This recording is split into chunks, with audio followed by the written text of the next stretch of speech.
Welcome to What If Sleep Storian, soft-spoken tales to slow the day's thoughts and carry you toward peaceful sleep. Before we begin, tell me where in the world you're listening from tonight, and, if you wish, what's on your mind. I read every note and love keeping quiet company across distances. If this brings you peace, a like and subscribe will help me make more nightbound stories, and if you'd like to support even further, you can buy me a coffee through the link in the description. Now, settle in, get comfortable, and breathe with me as we begin. The fire in the grate at 221B Baker Street whispered its familiar song, each crack and settle a word in a language only November evenings truly spoke. The flames cast restless shadows against the Persian slipper hanging from the mantelpiece, and somewhere in the room's warm darkness, tobacco smoke curled upward, like the thoughts of men who spent their days unravelling mysteries. The scent of it mingled with something older. Leather from the chairs, dust from stacked papers, and that peculiar mustiness of London itself, as if the fog outside had learned to seep through brick and mortar to take up residence in every corner worth inhabiting. Sherlock Holmes sat in his usual chair, long fingers steepled beneath his chin, eyes half closed in that deceptive stillness that Watson had long since learned meant his friend's mind was anything but still. The detective's dressing gown, a deep burgundy that seemed to drink the firelight, hung loose about his frame. On the table beside him, a teacup sat forgotten, its contents grown cold an hour past, a thin skin forming on the surface like ice on a winter pond. Watson occupied the chair opposite, his own tea still steaming, the Evening Standard open across his lap, though his eyes had ceased to follow the words some minutes ago. Instead, he found himself watching the way the firelight played across Holmes's angular features, softening them into something almost peaceful. Outside, London settled into its evening rhythms, the distant clatter of a hansom cab, the muffled call of a street vendor closing up for the night, the ever-present whisper of fog against window panes.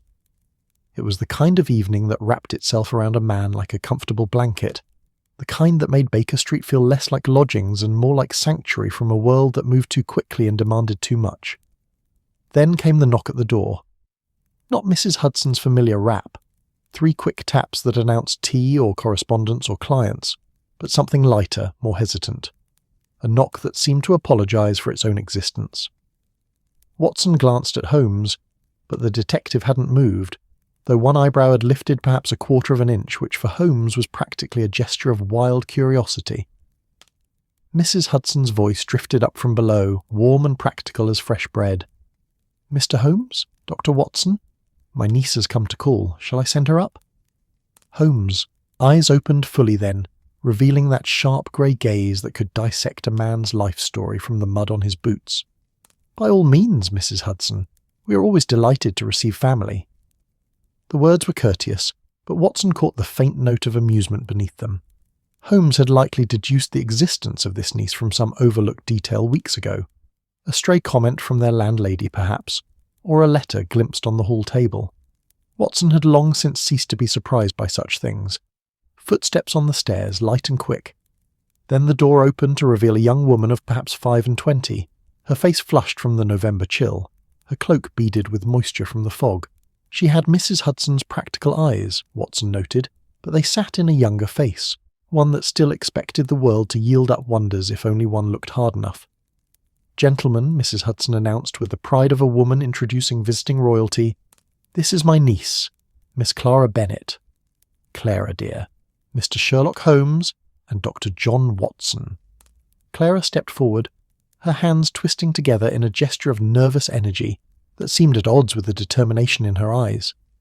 "Mr. Holmes, Dr. Watson, forgive the intrusion at this hour. I have a most unusual request." Holmes gestured to the chair Watson immediately vacated, relocating himself to the ottoman by the fire. "Unusual requests are rather our specialty, Miss Bennet. Please sit. Would you care for tea? Though I confess Mrs. Hudson's stores are rather depleted at this hour." "I'll fetch a fresh pot," Mrs. Hudson said, but she lingered in the doorway, her own curiosity evident. Whatever Clara had come to ask, it seemed her aunt had not been forewarned. "Stay, Mrs. Hudson," Holmes said, his tone gentle but firm. "I suspect this concerns you as well." Clara settled into the chair, and in the firelight Watson could see she was trembling slightly. Not from cold, he thought, There was something else in her manner, something that spoke of excitement and trepidation in equal measure. "Mr. Holmes," she began, her voice steadier than her hands, "what do you know of spiritualism?" The question hung in the air like the tobacco smoke, curling and shaping itself into something the room had to accommodate. Watson felt his eyebrows rise. Of all the requests that might have emerged from this fog-wrapped November evening, he had not anticipated this. Holmes, however, merely smiled. That thin, knowing smile that suggested he'd anticipated the question hours ago and had simply been waiting for it to arrive.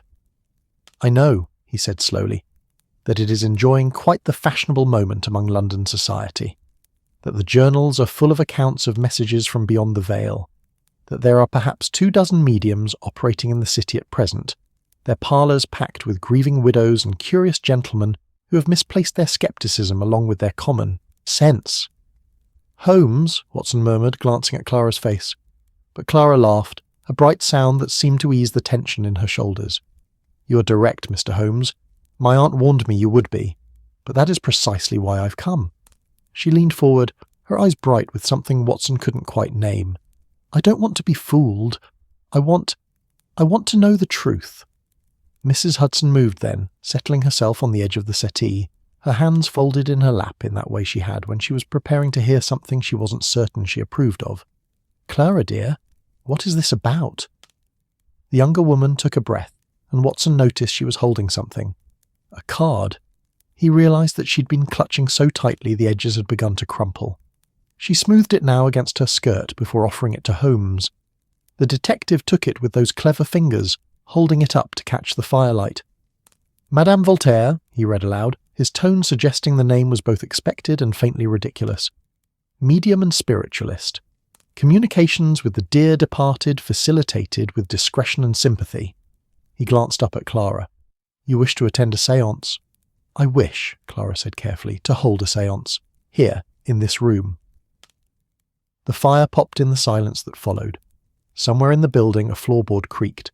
Outside, London continued its evening song, oblivious to the small drama unfolding in these Baker Street lodgings.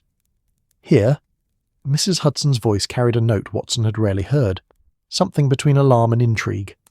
"Whatever for, child?" Clara's hands twisted together again. "Aunt Martha, do you remember?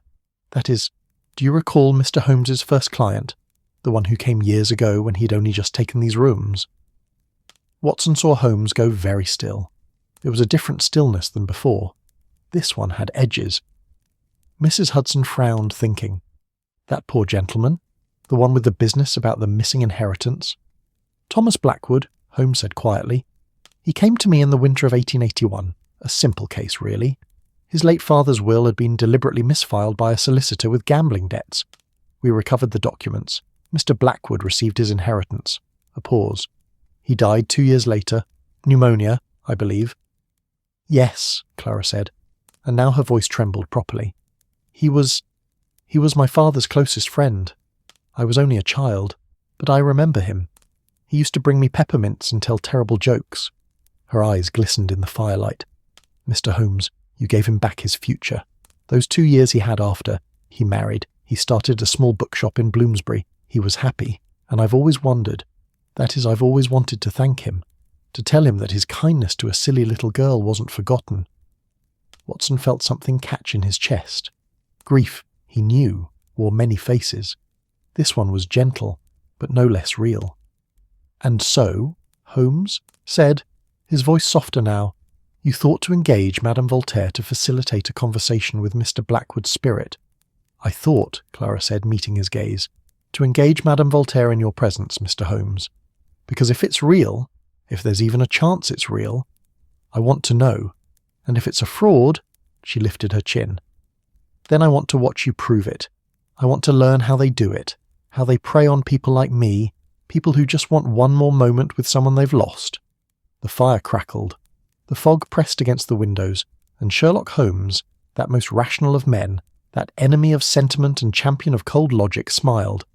"Miss Bennet," he said, "you have just made this dreary November evening considerably more interesting. When does Madame Voltaire propose to conduct this séance?" "Tomorrow evening, if you're willing. She requires only a darkened room, a suitable table, and participants willing to open their minds to the spirits. "Their minds or their purses," Holmes murmured, but there was no real malice in it. He stood, moving to the window where he pulled back the curtain slightly to peer out at the fog-shrouded street. "Very well, we shall have our séance. Watson, you'll attend?" "Wouldn't miss it," Watson said, though he felt a peculiar unease he couldn't quite name. He was a man of science, a doctor who understood the mechanics of life and death. And yet, there were things he'd seen in his years with Holmes, coincidences that strained probability, moments when the world seemed to hold its breath and wait for something just beyond comprehension. "Excellent," Holmes turned back to Clara. "Inform Madame Voltaire that we shall expect her at 8 o'clock tomorrow evening. Tell her nothing of my profession or reputation. Simply say you've engaged lodgings for the séance with the permission of the residents." His smile turned sharp. "Let her think we're ordinary believers. It will make the evening far more enlightening." Clara rose, her relief evident. "Thank you, Mr. Holmes. Truly." "Don't thank me yet," Holmes said. "You may not appreciate what I intend to reveal. The truth, I find, is often less comforting than a beautiful lie." "I'll risk it," Clara said, and there was steel beneath the sweetness now, something that reminded Watson very much of Mrs. Hudson at her most determined. After Clara had departed and Mrs. Hudson had gone down to prepare a late supper, Watson remained by the fire, watching Holmes, who had returned to his chair but not to his previous stillness. The detective's fingers drummed against the chair arm, a sure sign his mind was already several moves ahead. "You don't believe in it," Watson said. It wasn't a question. "I believe," Holmes said slowly, "in observation, in deduction, in the evidence of the physical world. I believe that grief makes people vulnerable, and that vulnerability is a commodity certain individuals trade in with great profit." He paused. "But I also believe that Miss Bennet deserves to have her faith either confirmed or gently demolished by someone who doesn't have a financial interest in the outcome. You're going to expose the medium. I'm going to discover the truth. If Madame Voltaire is genuine, which I doubt with every fibre of my rational being, then I shall be the first to acknowledge it. And if she's a fraud—" The smile returned, sharp as a blade. "Then Miss Bennet will learn a valuable lesson about the nature of deception." Watson settled deeper into his chair, watching the fire paint pictures on the ceiling. Tomorrow, he thought, would be interesting indeed. Outside, the fog thickened, wrapping Baker Street in its grey embrace, and somewhere in the city, a medium named Madame Voltaire was perhaps preparing her tricks, unaware that she'd be performing for the most dangerous audience in London. The clock on the mantelpiece ticked its steady rhythm, counting down the hours until the séance, and in the grate the fire whispered secrets only November knew. The following evening arrived draped in fog so thick it seemed less like weather, and more like London itself had decided to blur its edges, softening the harsh lines of gaslight and cobblestone into something dreamlike. Watson stood at the window of 221B, watching the street below transform into a procession of shadows, a lamplighter moving from post to post like a figure in a magic lantern show, his flame piercing the grey only to be swallowed again moments later. Behind him, the sitting room had undergone its own transformation. Mrs. Hudson had spent the afternoon in preparations that seemed equal parts housekeeping and stage management. The heavy velvet curtains, usually drawn only against winter draughts, now hung closed against the evening, their deep green fabric pooling on the floor like still water. The round table from Holmes' chemistry corner had been commandeered and positioned in the centre of the room, draped with a cloth of midnight blue that Mrs. Hudson swore had belonged to her grandmother and carried a certain respectability that spirits might appreciate. "As if the dead care about linens," Holmes had murmured, but he'd helped position the chairs nonetheless. 6 of them, arranged in a perfect circle around the table. The gaslight had been turned down to a whisper, and in its place candles flickered in holders borrowed from throughout the building. Their light was softer, more uncertain, painting the room in shades of amber and shadow that made even familiar objects seem strange. The Persian slipper on the mantelpiece cast a grotesque silhouette against the wall. The violin in its case seemed to crouch in the corner like something waiting. Watson had to admit, if reluctantly, that the room had taken on an atmosphere quite suitable for communing with the beyond. Or, he thought with a touch of Holmes's cynicism, quite suitable for theatrical fraud. "It looks like a stage set," he observed, turning from the window. Holmes, dressed in his usual evening attire but with an air of barely suppressed amusement, nodded from where he stood examining the table arrangement. Indeed, which rather proves my point about the entire enterprise. Spiritualism requires atmosphere the way a pickpocket requires a crowd, not for mystical reasons, but because misdirection thrives in conditions where clarity is compromised. And yet you agreed to this charade. I agreed to an evening of observation, Holmes corrected. There's a difference. Besides, Watson, when was the last time we were entertained so thoroughly without having to venture into the cold? A knock at the door below interrupted whatever response Watson might have made. Mrs. Hudson's voice carried up the stairs, greeting Clara with warmth tinged with nervousness. Then another voice, this one deeper, more resonant. The kind of voice that seemed designed to carry weight beyond its words. "That will be our medium," Holmes said, his eyes brightening with interest. "Come, Watson, let us meet the remarkable Madame Voltaire." They descended to find the entrance hall transformed into a small tableau. Clara stood just inside the door, her cheeks flushed with cold and excitement, still wearing her cloak though she'd loosened it at the throat. Beside her stood a woman who could only be Madame Voltaire, and Watson found himself immediately cataloguing details the way Holmes had taught him, though he knew his friend was doing the same with far greater precision. She was perhaps 40, though the dim light and her dramatic presentation made it difficult to judge with certainty. Her dress was black, inevitable, Watson supposed, for one who trafficked in death, but it was a fashionable black, well cut and expensive, with jet beading that caught the candlelight when she moved. Her hair, dark with threads of silver, was arranged in an elaborate style that suggested both artistry and time spent before a mirror. Around her neck hung several chains bearing various pendants, a crystal, something that might have been bone, a silver symbol Watson didn't recognize. But it was her face that held his attention, strong-featured, with dark eyes that seemed to absorb light rather than reflect it, and an expression of serene confidence that spoke of someone who had learned to command a room through presence alone. She moved with deliberation, each gesture measured, as if she understood herself to be perpetually observed, and had shaped her very being around that understanding. "Mr. Holmes, Dr. Watson," Clara said, her voice quavering slightly with nervousness or excitement or both. "May I present Madame Geneviève Voltaire?" The medium inclined her head, a gesture that managed to be both regal and humble. "Gentlemen, thank you for opening your home to this evening's communion. The spirits are drawn to places of safety, of contemplation. Your rooms—" She paused, and her gaze swept the visible portions of the flat with what seemed like genuine appreciation.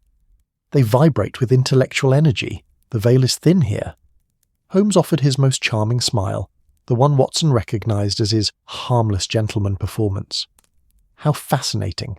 We've never noticed any vibrations, have we, Watson? Though the building is rather old. Perhaps it's the plumbing." Madame Voltaire's expression didn't change, but Watson caught the briefest flicker in those dark eyes. Calculation, perhaps, or the recognition of a challenge. "Some are more sensitive to such things than others, Mr. Holmes. It is a gift not universally bestowed." "A blessing, I'm sure," Holmes replied smoothly. "Please do come up. Mrs. Hudson has prepared everything according to Miss Bennet's specifications." They ascended in a small procession, Madame Voltaire moving with that same measured grace, her hand barely touching the banister, as if she floated rather than climbed. Behind her came Clara, practically vibrating with anticipation, and Mrs. Hudson, who wore an expression Watson knew meant she was reserving judgment, but remained deeply sceptical. Upon entering the sitting room, Madame Voltaire stopped just inside the doorway. Her eyes closed, and she lifted one hand, palm outward, as if feeling for something invisible in the air. The candlelight played across her face, emphasizing the sharp planes of her cheekbones, the shadows beneath her eyes. "Yes," she murmured, so softly it seemed less like speech and more like breath given shape. "Yes, I feel him. The gentleman you wish to reach, Miss Bennet. He is near, curious. He remembers affection." Her eyes opened, fixing on Clara. "He remembers peppermints," Clara gasped, her hand flying to her mouth. Mrs. Hudson's expression shifted slightly, still sceptical but now tinged with unease. Watson felt his own pulse quicken despite himself. Holmes, he noticed, had gone very still, watching the medium with the intensity of a cat at a mouse hole. "How did you—" Clara began, but Madame Voltaire held up a gentle hand. "The spirits speak to those who listen, my dear. Your Mr. Blackwood is eager to communicate, but we must prepare properly. The conditions must be right, or the connection will be lost, and we will have wasted this precious opportunity." She moved then, circling the table with slow steps, examining the setup with a professional eye that reminded Watson oddly of Holmes surveying a crime scene. She adjusted a candle here, shifted a chair there, all while maintaining that air of mystical concentration. "The circle must be unbroken," she explained, her voice taking on a teaching quality. "Once we join hands, no one must break contact until I give permission, or the shock to the spirit world could be dangerous, both to us and to the souls attempting to reach across the divide." "Dangerous how?" Watson asked, his medical training asserting itself. Madame Voltaire turned to him, and for a moment her expression was almost sympathetic. "Spirits caught between worlds can become distressed, Doctor. Their energy can manifest in unpredictable ways. I have seen furniture move, glass shatter, sensitive individuals fall into catalepsy. The veil between life and death is not meant to be pierced lightly." "How thrilling," Holmes murmured, but so quietly Watson thought only he heard it. The medium produced a small bag from somewhere within the folds of her dress, and began withdrawing items, placing them on the table with ceremonial care. A bundle of herbs, sage, Watson recognised, from his days studying botany. A small bell, silver, that chimed softly when she set it down. A photograph in a tarnished frame, face down so they couldn't see the image. "Personal items help strengthen the connection," she explained. "The spirits are drawn to the familiar, the beloved. Miss Bennet, you brought something of Mr. Blackwood's." Clara reached into her reticule and withdrew a small book, its leather cover worn smooth with handling. His favourite volume of Wordsworth. "He gave it to my father, who gave it to me after. Madame Voltaire took it with both hands, holding it as if it were something precious and fragile. "Perfect. Poetry speaks to the soul. The dead, you understand, no longer have words in the way we do. They communicate in emotions, in impressions. Poetry bridges that gap." She placed the book at the centre of the table, arranged the other items around it in a pattern Watson couldn't quite decipher. Some geometric meaning, perhaps, or merely theatrical effect. Then she straightened, clasping her hands before her, and addressed the room with sudden formality. "Before we begin, I must explain the rules. They are not my rules, you understand, but the laws of the spirit world, and they must be obeyed absolutely." She paused, ensuring she had everyone's attention. "First, as I said, the circle must remain unbroken once joined. Second, you must not speak unless spoken to by the spirits through me. Third, you must not touch anything on the table, no matter what occurs. And fourth," her voice dropped lower, "if I tell you to leave, you must leave immediately without question. There are spirits who do not wish us well, who see our communion as an opportunity for mischief or worse." Mrs. Hudson made a small sound that might have been scepticism or might have been nervous agreement. Clara nodded solemnly. Holmes simply smiled that thin smile. "Understood, madame," he said. "We place ourselves entirely under your guidance." "Then let us begin." She gestured to the chairs. "Please sit. The gentleman of the house opposite me, I think. Yes, Mr. Holmes, and Dr. Watson to my right. Miss Bennet to my left, where I can feel your longing most clearly. Mrs. Hudson beside the doctor." They arranged themselves as directed, the candlelight casting their shadows large and strange against the walls. Watson found himself between Mrs. Hudson and Madame Voltaire, acutely aware of the silence that had settled over the room. The fog pressed against the windows, the candles flickered, and somewhere in the distance a church bell tolled the hour. 8 slow strikes that seemed to count down to something inevitable. Madame Voltaire placed her hands palm down on the table, and the others followed suit. Her skin was cool when Watson's fingers brushed hers as they joined hands, completing the circle. On the other side, Mrs. Hudson's hand was warm and slightly damp with nervousness. "Close your eyes," the medium instructed, her voice dropping to barely above a whisper. "Breathe with me. In and out.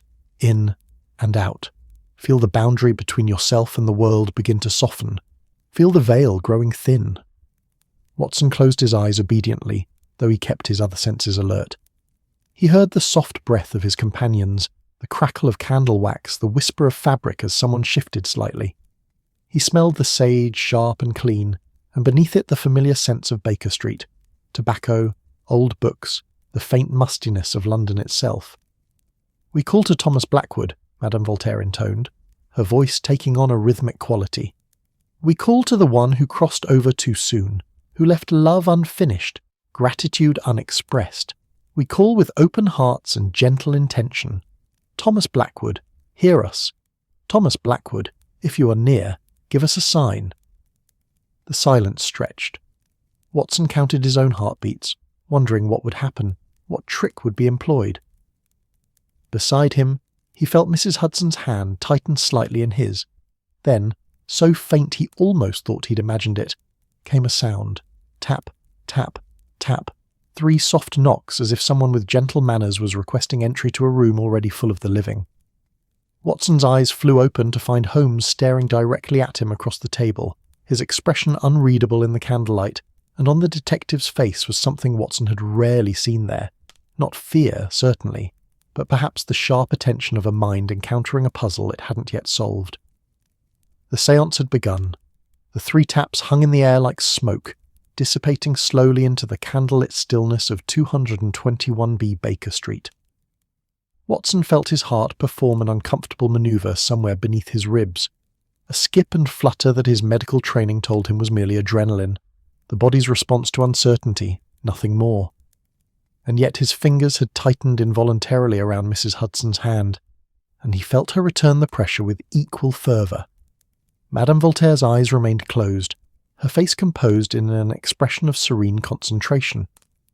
In the wavering light, she might have been a statue carved from pale stone, beautiful and remote. Only her lips moved, forming words so soft they were barely audible. "He's here," she whispered. "Thomas Blackwood has answered our call." Clara made a small sound, half gasp, half sob, and Watson saw tears gleaming on her cheeks, in the candlelight. Across the table, Holmes sat perfectly still, but his eyes were moving, cataloguing every detail with that raptor-like intensity Watson knew so well. The detective's gaze travelled from the medium's face to her hands, to the table surface, to the ceiling above them, mapping the room for sources of deception. Another sound emerged from the darkness, a long, drawn-out creak that seemed to come from everywhere and nowhere at once. It was the sort of sound old buildings made, Watson told himself, the settling of timber and plaster as temperatures shifted. Nothing supernatural, nothing impossible. "He wishes to speak," Madame Voltaire continued, her voice taking on a dreamy quality, as if she were narrating events from a great distance. "But the passage is difficult. The living and the dead speak different languages now. He needs a moment to remember how." The temperature in the room seemed to drop. Watson felt it distinctly, a coldness that pressed against his face and hands, raising gooseflesh along his arms. Beside him Mrs. Hudson shivered, and he heard her whisper something that might have been a prayer. Then Madame Voltaire's head tilted back, her throat exposed, her mouth falling open. The transformation was remarkable. One moment she'd been herself, poised and controlled, and the next she seemed emptied out, a vessel waiting to be filled. Her hands, still joined in the circle, had gone rigid. When she spoke again, the voice that emerged was different. It was rougher, lower, with a peculiar hesitance, as if the speaker were testing unfamiliar machinery. "Clara, little Clara with the ribbons in her hair." Clara gasped properly now, both hands flying to cover her mouth before she remembered the circle and grasped frantically for Mrs. Hudson's and Madame Voltaire's hands again. "Mr. Blackwood, is it truly you?" Yes, child, I can see you, but it's like looking through fog, through layers of fog." A pause, and when the voice continued, it carried a note of wonder. "You've grown. Of course you have. Time moves differently where you are." Watson found himself leaning forward despite his scepticism. The voice was convincing.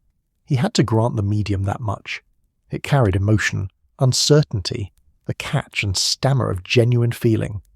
Or, he reminded himself firmly, of very skilled acting.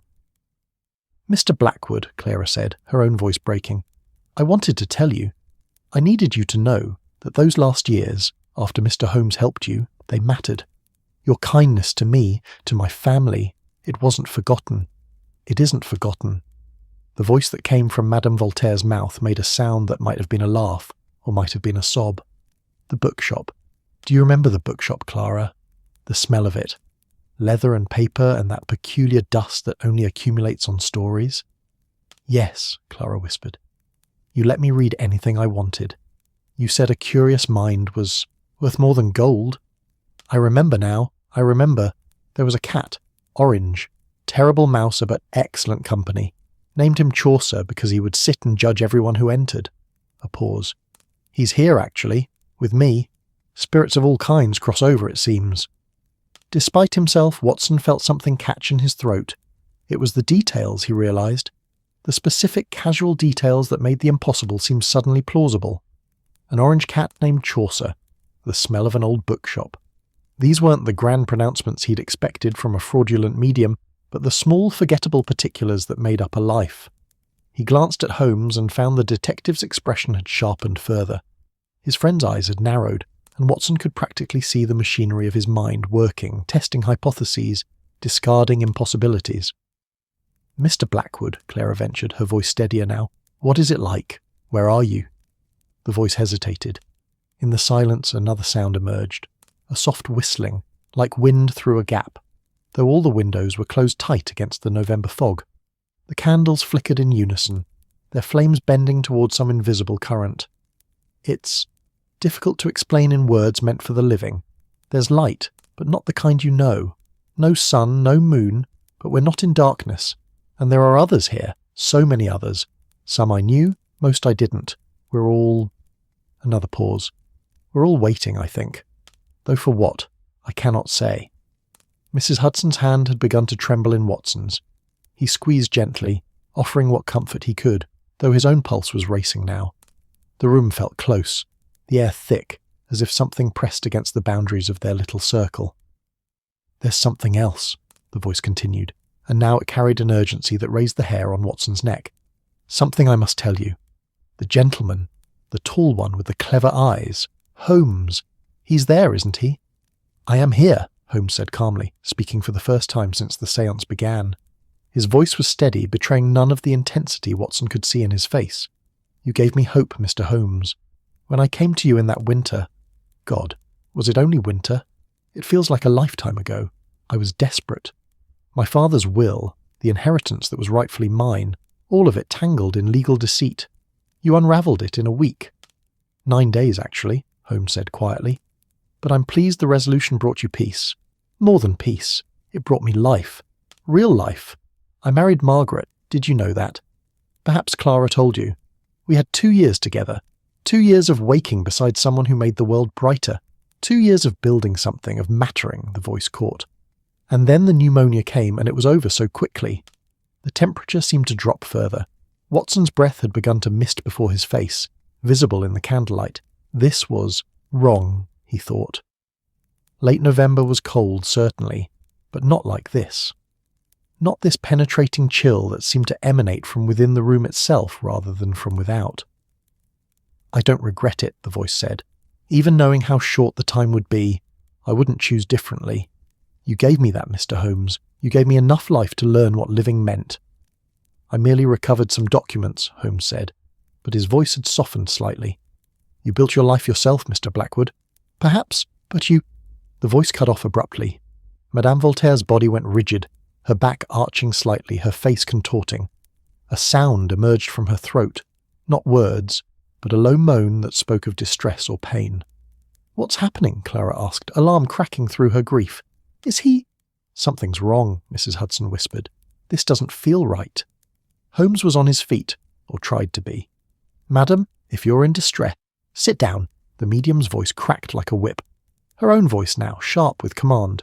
Her eyes had opened, wild and unfocused. "The circle! You've broken the circle! He's slipping away! They're all slipping away!" A tremendous bang shook the room.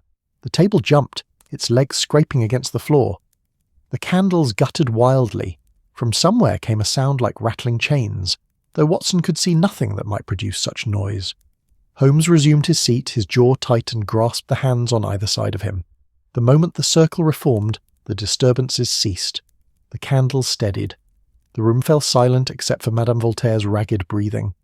"Forgive me," the Blackwood voice said, fainter now, as if speaking from a greater distance.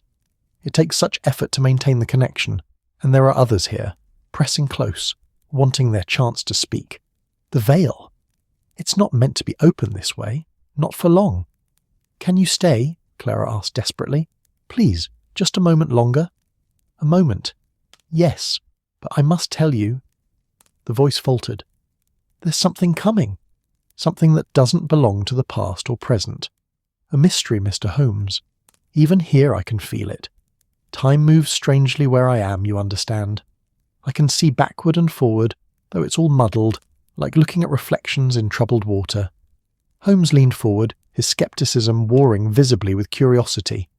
"What sort of mystery?" I can't explain it clearly, but tonight, in this room, something will happen that defies your logic. Something you won't be able to explain away with your brilliant deductions." A sound that might have been a laugh. "You'll hate it, I think, but perhaps you'll also find it humbling. Even the great Sherlock Holmes doesn't know everything."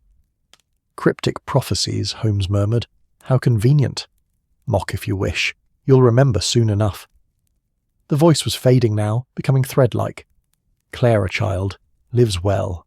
Make mischief. Read everything. Pet every cat you meet. The small joys matter more than you know. Wait!" Clara reached across the table, forgetting again that she couldn't break the circle, her fingers grasping at empty air. "Please, don't go yet." "I must. The effort, it's too much, but I'm glad we had this. Glad you thought to call. Tell Margaret." The voice broke. "Tell her the forget-me-nots she planted on my grave bloom every spring, and I'm grateful." "I'll tell her," Clara sobbed. "I promise." "Good. That's good." One final pause. "Mr. Holmes, thank you for everything. And Watson, take care of him, won't you? He needs looking after more than he admits." Before Watson could respond, Madame Voltaire's body convulsed once sharply, and then went completely limp. Her head dropped forward onto her chest. The hands in the circle went slack. For a heartbeat, Watson thought she might have suffered some kind of seizure, and his medical training surged forward, preparing to assess and treat. Then she inhaled deeply, a long, shuddering breath, and raised her head. Her eyes, when they opened, were her own again, aware, calculating, weary. "He's gone," she whispered. "The connection is severed. You may release your hands." The circle broke. Watson immediately reached for the medium's wrist, checking her pulse. It was rapid but strong, the rhythm regular. "Are you all right, madame? That seemed quite taxing." She managed a wan smile. "It always is, doctor. The living body isn't meant to channel the dead. But I'll recover. A cup of strong tea and a few moments' rest work wonders." Mrs. Hudson was already moving, practical even in the face of the impossible, heading for the door to prepare refreshments. Clara sat frozen, tears streaming down her face, her hands pressed to her mouth. And Holmes! Holmes stood and walked to the window, pulling back the curtain to stare out at the fog-wrapped street. His profile was sharp against the dim light from outside, and Watson couldn't read his expression. "Well?" the detective said finally, his voice carefully neutral. "That was certainly entertaining." "Entertaining?" Clara turned to him, her eyes flashing. "Mr. Holmes, that was Thomas Blackwood. I'm certain of it. The things he knew, the cat, the bookshop, the specifics, all of which could be discovered through research," Holmes said, though his tone was gentler than his words. "Public records, conversations with your family, observation of this very gathering. I'm not saying it wasn't a remarkable performance, Miss Bennet, merely that it was a performance." Madame Voltaire rose slowly from her chair, straightening her skirts with shaking hands. Her face in the candlelight showed fatigue etched deep, but also something else, a satisfaction that Watson found distinctly professional. "Believe what you will, Mr. Holmes," she said quietly. "I am merely the vessel. I make no claims about what passes through me." "How very convenient," Holmes replied, but there was something in his voice, a note of uncertainty perhaps, or merely careful thought. The atmosphere in the room had changed. The séance was over, but something lingered. a question, a presence, an unease that pressed against the edges of Watson's rational mind. Outside, the fog continued its ancient work of blurring London into mystery. Inside, the candles burned lower, and 5 people stood in a room that suddenly felt too small for all the questions it contained. Mrs. Hudson returned bearing a tea tray laden with cups, a steaming pot, and a plate of biscuits that seemed almost aggressively normal in the wake of what had just transpired. The homely clink of china against saucer, the familiar ritual of pouring and sweetening, served to anchor the room back toward the ordinary, though Watson noticed his own hands trembled slightly as he accepted his cup. The gaslight had been turned up, dispelling the shadows that had made the room feel like a threshold between worlds. Now 220 looked like itself again, cluttered and comfortable, full of the accumulated debris of 2 bachelors who valued books and pipes over housekeeping. The midnight blue cloth had been removed from the table, revealing its scarred wooden surface marked with chemical stains and knife marks from impromptu experiments.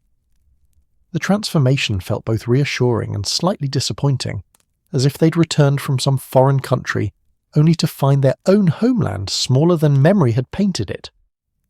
Madame Voltaire had settled into Holmes's chair with the air of someone who'd earned the privilege through exhaustion. She sipped her tea with evident gratitude, though Watson noticed she held the cup with both hands, as if needing its warmth to chase away a lingering chill. Clara sat beside her on the ottoman, still wiping at tears that refused to stop flowing, her face blotchy but radiant with something like joy. Holmes remained standing, positioned now near the fireplace where he could observe the entire room. He'd lit his pipe, and the familiar tobacco smoke curled upward, competing with the lingering scent of sage. Watson recognized the signs. His friend was preparing to lecture, to demonstrate, to dismantle. The detective's grey eyes had taken on that particular gleam that meant he'd solved the puzzle, and was merely waiting for the proper moment to reveal its solution. "Miss Bennet," Holmes began, his voice gentle but firm, "I believe I owe you an explanation." Clara looked up, her expression shifting from grief-touched contentment to wariness. "An explanation of what, Mr. Holmes?" "Of what you just witnessed, or more accurately, of what you were meant to believe you witnessed." He took a long draw on his pipe, then gestured with it toward Madame Voltaire, who had gone very still. "The séance you participated in was, I'm afraid, an elaborate deception. Skillfully executed, certainly. Perhaps the finest example I've encountered, but a deception nonetheless." The medium's face remained composed, but Watson saw something flash in her dark eyes. "Mr. Holmes, I understand you're a man of science and skepticism. Many cannot accept—" "Please," Holmes interrupted, not unkindly. "Let me finish. You'll have ample opportunity to defend yourself, though I suspect you're too professional to bother." He set down his pipe and moved to the table, running his fingers along its edge. "The performance began before you even entered this room, madame. In fact, it began the moment Miss Bennet first sought your services." Clara frowned. "I don't understand." "Of course not. That's rather the point." Holmes smiled, but it was his teaching smile, the one Watson had seen him use with Scotland Yard inspectors who needed their errors explained with patience. "Tell me, Miss Bennet, when you first contacted Madame Voltaire, what information did you provide?" I told her I wished to contact someone who had passed, Thomas Blackwood. I mentioned that he'd been helped by you years ago and that—" "Stop there." Holmes held up a hand. "You gave her a name, Thomas Blackwood, and you mentioned my involvement in his affairs. With those 2 pieces of information, what might a clever person discover?" Watson saw understanding begin to dawn on Clara's face, though she seemed reluctant to accept it. "The newspapers," she whispered. "Your cases are sometimes reported." "Precisely. My early cases especially were documented in various journals. The Blackwood inheritance case, while minor, was mentioned in the Telegraph in the spring of 1881. Any reasonably diligent researcher could find that article and learn the basic facts: the disputed will, the corrupt solicitor, the recovery of the inheritance." Holmes began to pace, his hands clasped behind his back. "From there, it would be child's play to learn more. Death records are public. Mr. Blackwood's obituary appeared in 1883, noting his marriage to Margaret Thornton and his occupation as a bookshop proprietor in Bloomsbury. The location of the shop would be listed in street directories." "But the cat," Clara protested, though her voice had lost its certainty. "How could she know about Chaucer?" "Did you visit the bookshop, Miss Bennet? After Mr. Blackwood's death? Yes, several times, to pay my respects to his widow and because she faltered, because I loved the place. And during those visits, did you perhaps mention your childhood memories to Mrs. Blackwood? The peppermints, the permission to read freely, the general atmosphere of kindness. Clara's face had gone pale. I might have. Yes, I probably did. And Mrs. Blackwood, in her grief, likely shared her own memories. Her late husband's fondness for cats, the orange Tom he'd kept at the shop, who was useless for catching mice but excellent company, the whimsical name he'd chosen. Holmes's voice remained gentle but inexorable. You see, Miss Bennet, the details that seemed so impossibly specific were merely well-researched facts. Madame Voltaire, or more likely an assistant in her employ, spent time gathering information. They visited the bookshop, spoke with the widow, perhaps even chatted with neighbours who remembered Mr. Blackwood. By the time you sat at this table tonight, Madame knew more about Thomas Blackwood than you did. Madame Voltaire set down her teacup with deliberate care. You have quite an imagination, Mr. Holmes. I have quite an eye for detail, Holmes corrected. For instance, I noticed that your fingers, when Thomas Blackwood was speaking, were moving in a pattern. Not randomly, but with purpose. You were counting, keeping time, ensuring your words matched precisely with sounds occurring elsewhere in the building. Watson leaned forward, fascinated despite himself. The knocking? The creaking? Accomplices? Holmes moved to the door and opened it, gesturing toward the corridor. Mrs. Hudson, would you mind stepping out here for a moment? Their landlady emerged from the kitchen, her expression hovering between curiosity and disapproval. Holmes led her to a section of wall adjacent to the sitting room and knocked firmly. The sound that echoed into their rooms was hollow, resonant. The walls here are thin, Holmes explained, and the building's plumbing runs through this corridor. A person standing here with, say, a length of metal pipe could produce knocks that would seem to emanate from within our room. The creaking was simply a floorboard beneath the carpet. I noticed Madame Voltaire's foot pressing down at the precise moment the sound occurred. He returned to the sitting room where Madame Voltaire sat with an expression of cool neutrality. The temperature drop was more ingenious. I confess it took me a moment to puzzle out, but then I noticed the draught from beneath the door increased significantly at that exact moment. Someone in the corridor had opened the window, the one at the end of the hall that's perpetually stuck, which is why it makes that distinctive whistling sound when forced. And the table jumping? Watson asked, though he thought he'd already guessed. Madame Voltaire's knee, a sharp, sudden strike from beneath when our attention was properly diverted. Simple mechanics, though effective in dim light when everyone is suggestible and frightened. Holmes turned back to the medium. The voice itself was your greatest achievement. The change in timbre, the emotion, the hesitations that seemed so genuine. That was pure skill. You're a remarkable actress, madam. If you'd applied your talents to the legitimate stage, you might have rivaled Ellen Terry. The room had fallen silent. The fire crackled. Outside, a cab rattled past on Baker Street. Clara sat frozen, her expression cycling through disbelief, hurt, and finally a kind of reluctant understanding.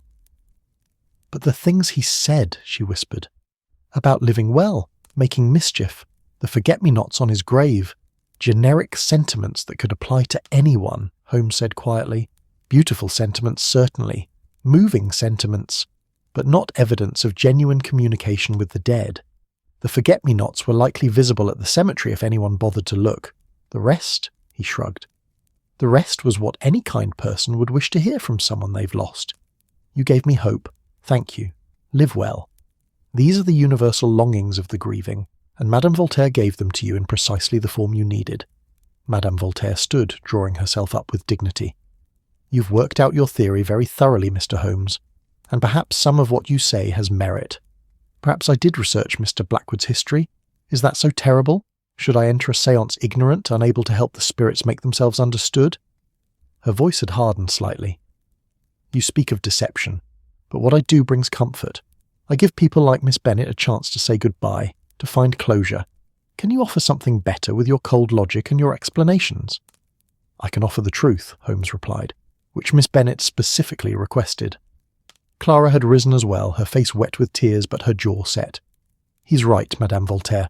I asked Mr. Holmes to expose any trickery, and he has. She drew a shaky breath. But I think you're right too. For a few moments tonight I felt like I'd spoken to someone I loved and lost, even if it wasn't real, even if it was all research and acting.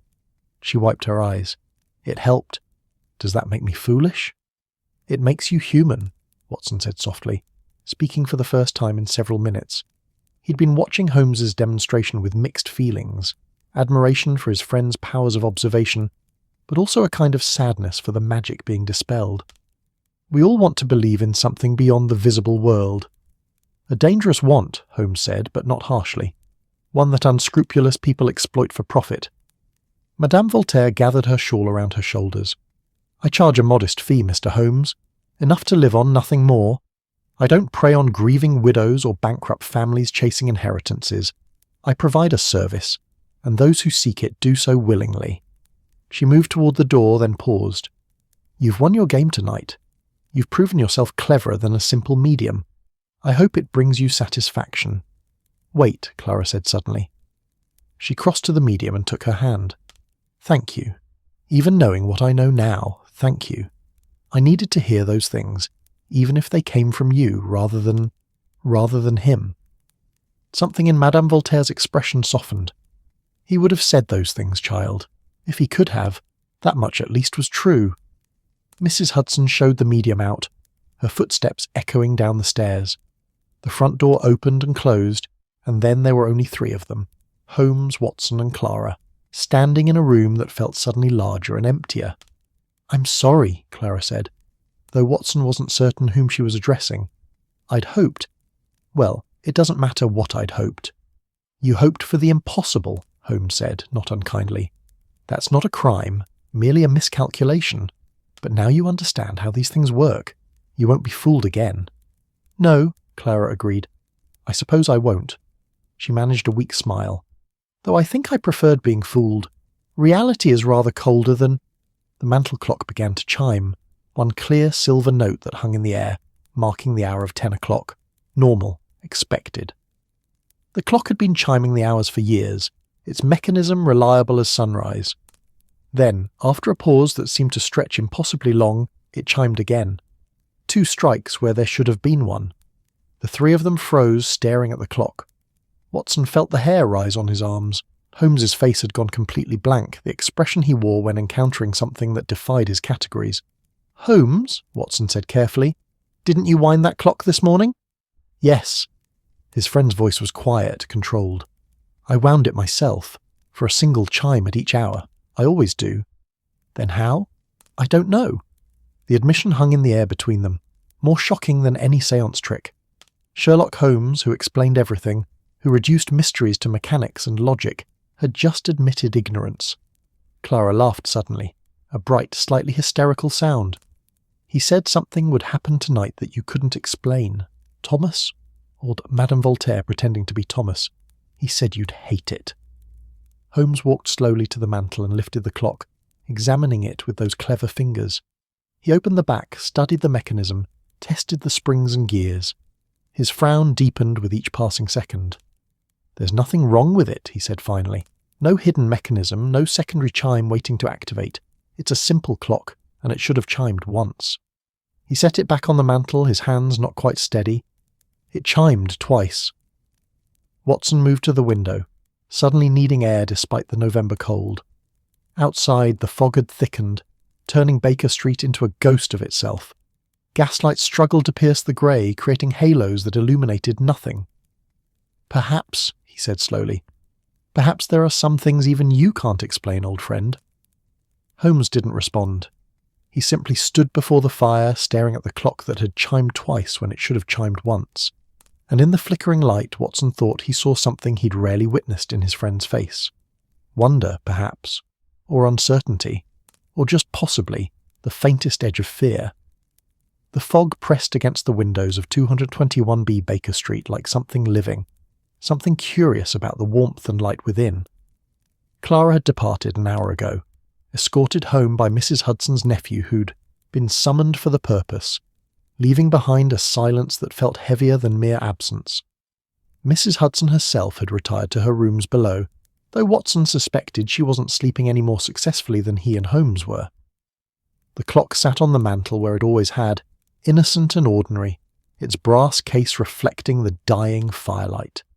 It had chimed properly at 11, once as expected, which had somehow made its earlier transgression feel more rather than less unsettling. Watson had watched Holmes's face at that 11th hour, had seen the minute relaxation when the clock behaved as it should, followed immediately by a tightening that suggested his friend found correct behaviour more suspicious than the anomaly itself. Now, past midnight, Holmes sat in his chair with the clock in his lap, a jeweller's loop screwed into one eye, examining the mechanism with an intensity that bordered on obsession.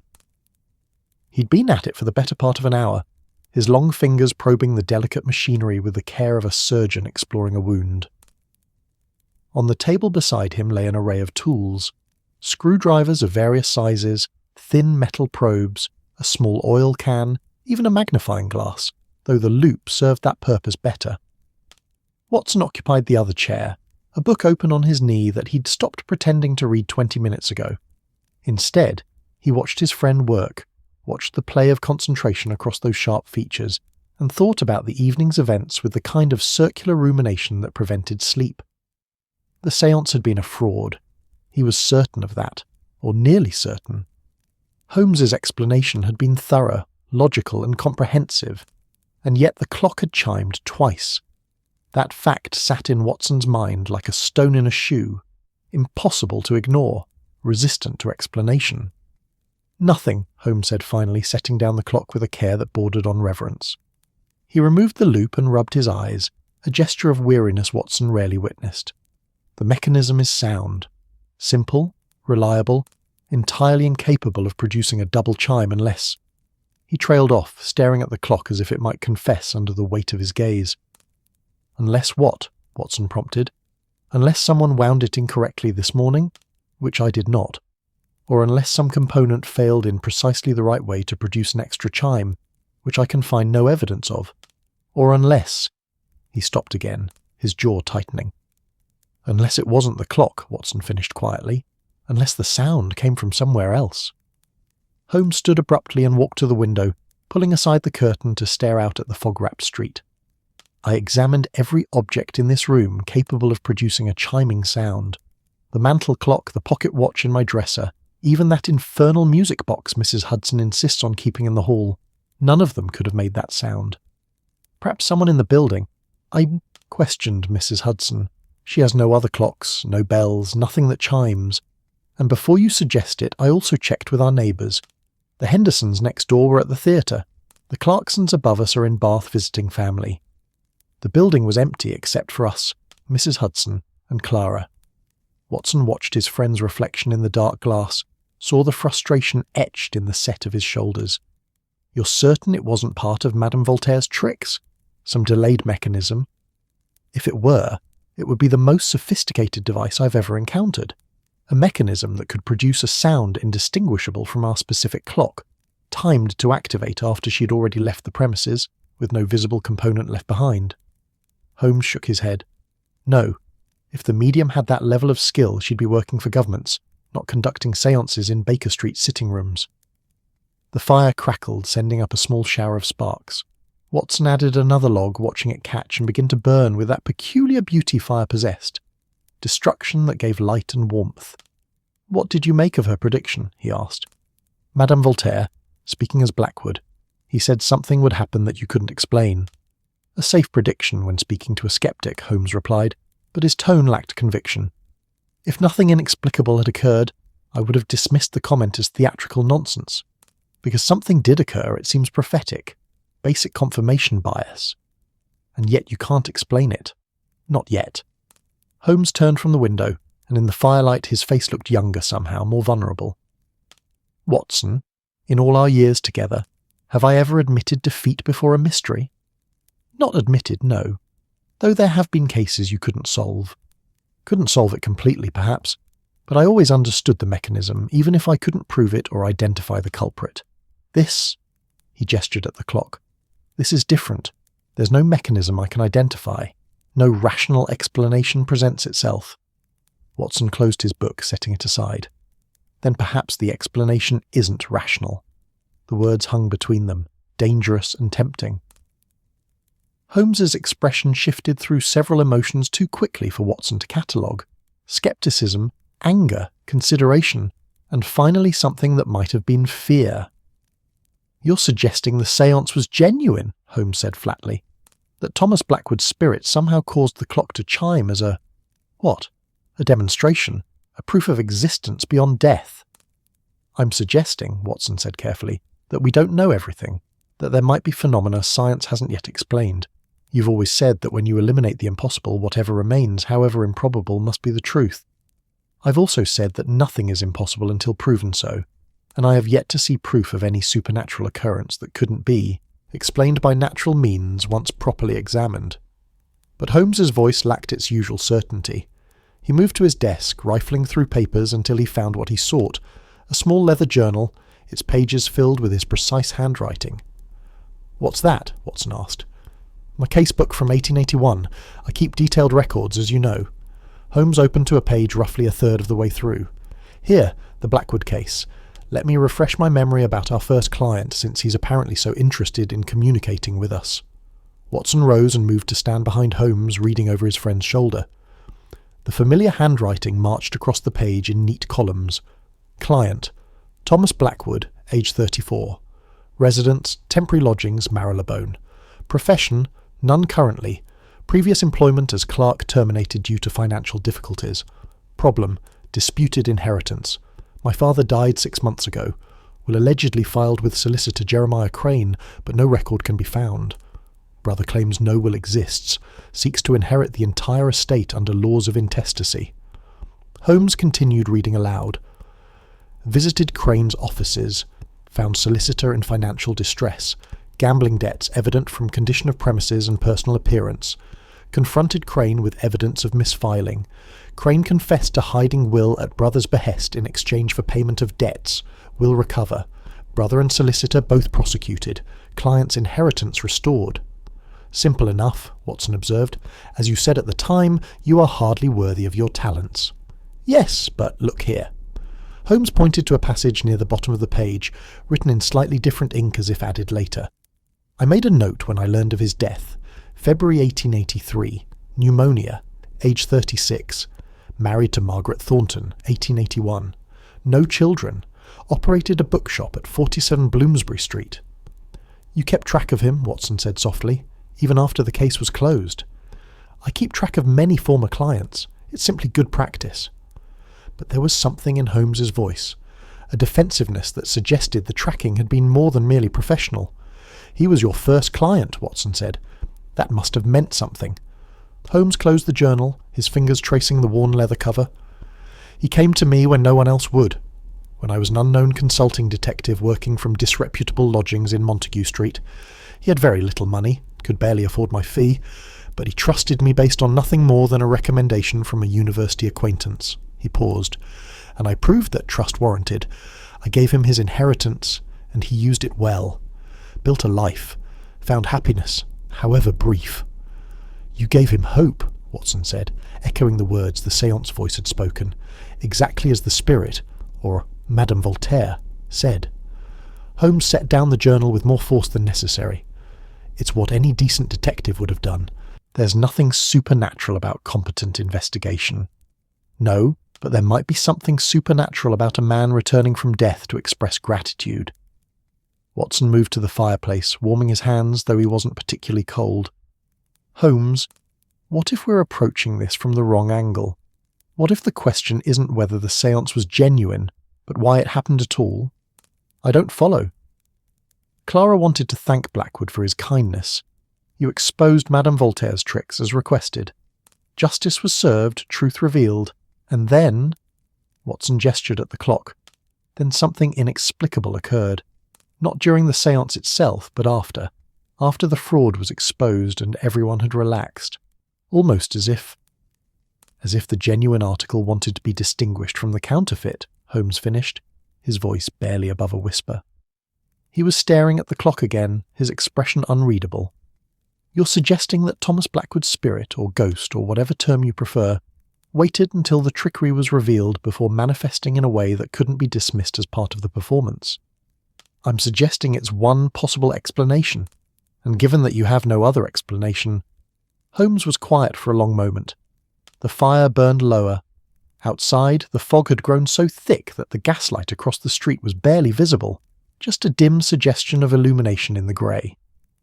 When he spoke again, his voice was different, softer, more thoughtful. "When I was at university," he said, "I attended a lecture on spiritualism. This was before it became quite so fashionable, when it was still considered largely an American eccentricity. The lecturer was a physicist who'd spent years investigating mediums, trying to find scientific evidence of life after death." "Did he find any?" Watson asked. "No. He found fraud after fraud after fraud, tricks with hidden wires and accomplices and chemical reactions that produced eerie lights in darkness. And at the end of his lecture, someone asked him if he still believed in the possibility of life after death, given all the deception he'd uncovered. Holmes smiled faintly at the memory. He said yes. He said that the existence of counterfeit money didn't prove genuine currency didn't exist. It merely proved that something was valuable enough to be worth faking. Watson felt something shift in his chest. "You've never told me that story." "I'd forgotten it, or perhaps chose to forget it. It's easier to dismiss everything than to admit the possibility that some small portion might be real." Holmes picked up the clock again, cradling it almost tenderly. "Thomas Blackwood was a good man, Watson. Honest, decent, genuinely grateful for the help I provided. If there were any person whose spirit I might believe capable of reaching across death to communicate—" He trailed off, shaking his head. "But that way lies madness. Once you start believing in ghosts, where does it end?" "Perhaps it ends with admitting we don't understand everything," Watson suggested. "Perhaps it ends with a bit of humility," Holmes laughed, a short, sharp sound. "Madame Voltaire said something similar. She said I'd find it humbling. I'm beginning to suspect she was right, which annoys me considerably." Watson checked his watch. Nearly 1 in the morning. The sensible thing would be to go to bed, to sleep, to face the mystery fresh in daylight. But he found himself saying instead, "We could visit the cemetery." Holmes looked up sharply. "What?" "Blackwood's grave. The séance mentioned forget-me-nots planted by his widow. If we're investigating this properly, shouldn't we examine all the evidence, including the grave itself?" For a moment, Watson thought Holmes would dismiss the idea as foolish sentiment. But then the detective stood, setting down the clock with careful precision. "Get your coat," he said, "and your revolver. I don't believe in ghosts, but I do believe in grave robbers and other miscreants who haunt cemeteries at night." 20 minutes later, they were standing in the fog-wrapped street outside 221B, the cold seeping through their coats despite the wool and the scarves Mrs. Hudson had insisted they wear. A hansom cab materialized from the grey like something from a dream, its horse's breath visible in the chill air, its driver hunched and anonymous on his perch. "Brompton Cemetery," Holmes told him, climbing beside Watson. "The main gate." The drive through nighttime London was like travelling through a world half erased. The fog transformed familiar streets into alien landscapes, buildings looming and receding like ships in a harbour. They passed few other souls. A policeman on his rounds, his lantern a tiny sun in the greyness. A woman in a doorway, her profession evident even through the obscuring mist. A group of young men stumbling home from some club or public house, their laughter sharp and strange in the muffled air. Watson found his mind drifting to considerations of mortality, of the thin line between presence and absence. How many people filled London's cemeteries? How many lives lived and ended, reduced to names on stones that would themselves eventually crumble and be forgotten? And if even one of those souls remained somehow aware, somehow capable of reaching back to the world of the living, what would they say? What messages were important enough to bridge that ultimate divide? The cemetery gates loomed out of the fog, iron and imposing, locked against the night. Holmes paid the driver and they stood for a moment, regarding the barrier between them and their goal. "We're going to break into a cemetery in the middle of the night," Watson observed. "This is a new low, even for us." "We're investigating," Holmes corrected. "There's a difference. Besides, it's not truly breaking in if we don't damage anything." He was already moving along the fence line, his dark figure barely visible in the fog. Watson followed, trying to move quietly despite the visibility being so poor he could barely see his own feet. They found a section where the fence had been damaged, probably by some previous intruder, and climbed over with the awkwardness of middle-aged men attempting athletic feats. Watson felt his coat tear on the iron spikes and cursed softly. Holmes had already dropped to the other side and was waiting in the darkness that seemed to press in from all sides, despite the occasional gaslight along the cemetery's paths. "This way," Holmes whispered, producing a small lantern from his coat and lighting it. The flame cast wild shadows across the gravestones, turning them into a forest of stone markers, each one a small memorial to absence. They walked in silence, their footsteps muffled by grass grown long and damp with fog. The cemetery stretched around them, vast and solemn, full of the ornate Victorian monuments to death. Angels with outstretched wings, urns draped in stone cloth, crosses of every size and design. Here and there fresh flowers marked recent burials. More often, the graves showed signs of neglect, of families who'd stopped visiting or had themselves joined the deceased. Holmes seemed to know where he was going, navigating through the maze of graves with confidence. Watson followed, acutely aware of the revolver in his coat pocket, though he couldn't have said what he expected to need it for. Ghosts, presumably, didn't fear bullets. "Here," Holmes said finally, stopping before a modest headstone in a quieter section of the cemetery. He raised the lantern, illuminating carved letters, "Thomas Blackwood, 1847, 1883, beloved husband." He gathered books and kindness. Beneath the inscription, just as the séance had mentioned, a patch of forget-me-nots grew in the cold earth. Even in November, even at night, Watson could see their small blue flowers, somehow still blooming though the season should have ended their display weeks ago. Holmes knelt beside the grave, setting the lantern down carefully. His fingers reached out to touch the flowers, gentle as Watson had ever seen him. "Margaret planted these," he said softly. "She's kept them going for years now. Forget-me-nots are hardy, but this—" he indicated the blooms. "This takes dedication." Watson knelt beside him, studying the grave. "What are we looking for?" "I don't know. Evidence? Understanding? Something that makes sense of what happened tonight." Holmes pulled out his magnifying glass, examining the ground around the headstone with minute attention. Any disturbance in the earth, any sign that someone's been tampering with the site, anything that might explain— He stopped abruptly. His hand had frozen in mid-motion, the magnifying glass catching the lantern light. "What is it?" Watson asked. Holmes said nothing. He reached into the forget-me-nots, his fingers closing around something small. When he withdrew his hand and opened it, Watson saw a coin lying in his palm. Old, tarnished, the sort of penny that had been out of circulation for years.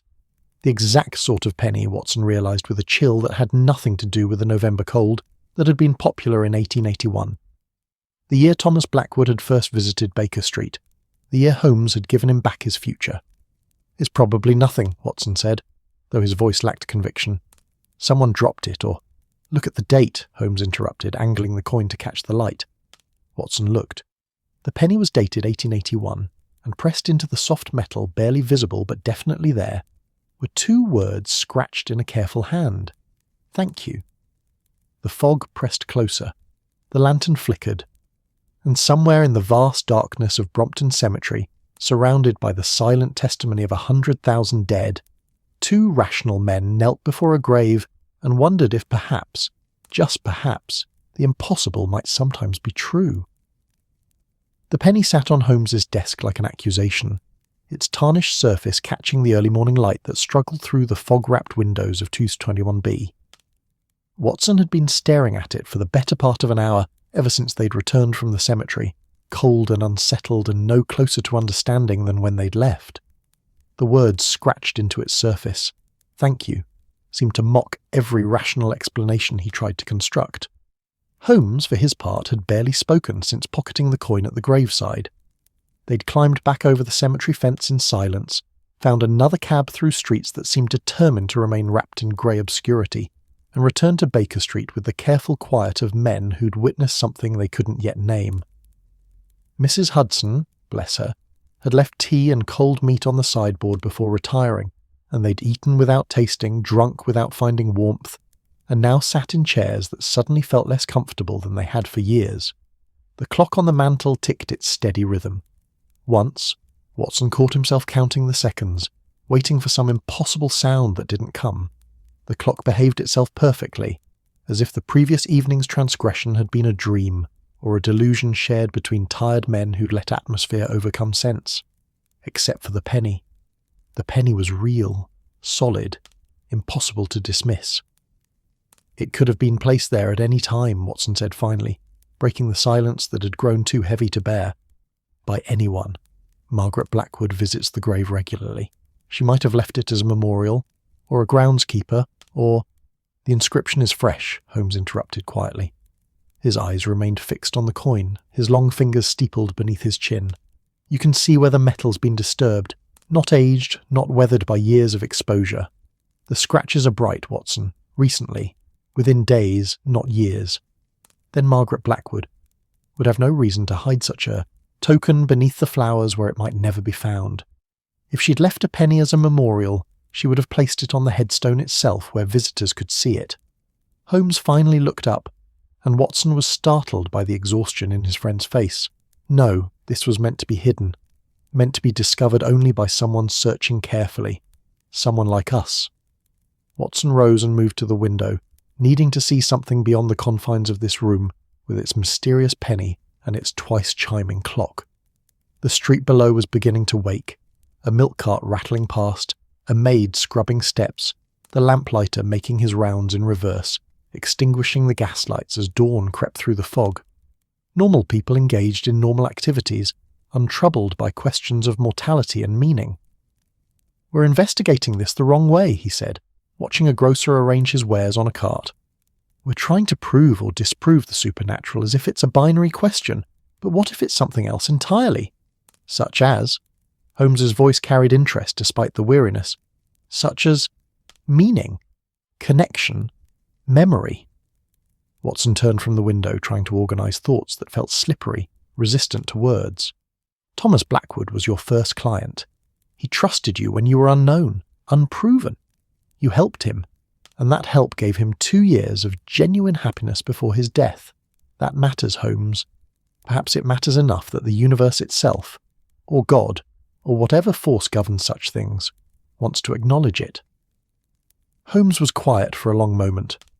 When he spoke, his voice was softer than Watson expected. "You're suggesting that what we experienced wasn't necessarily Blackwood's ghost, reaching from beyond death, but rather some kind of cosmic acknowledgement? The universe tipping its hat to a debt repaid? I'm suggesting that perhaps we're asking the wrong questions. We're so focused on mechanism. How did the clock chime? Who planted the penny? That we're missing the simpler truth. Someone wanted to say thank you. Whether that someone was Thomas Blackwood's spirit or Margaret Blackwood acting on impulse, or even some force we don't understand orchestrating coincidences." Watson shrugged. "Does it matter? The message was received. The gratitude was expressed." "It matters if we're being manipulated," Holmes said, but there was less conviction in his tone than usual. "It matters if Madame Voltaire planted that penny herself, as part of an elaborate confidence trick meant to convince Miss Bennet that—" "Madame Voltaire left before the clock chimed," Watson interrupted, "and I doubt very much she broke into Brompton Cemetery to plant evidence on the off chance we'd visit the grave in the middle of the night." Holmes stood abruptly and began to pace.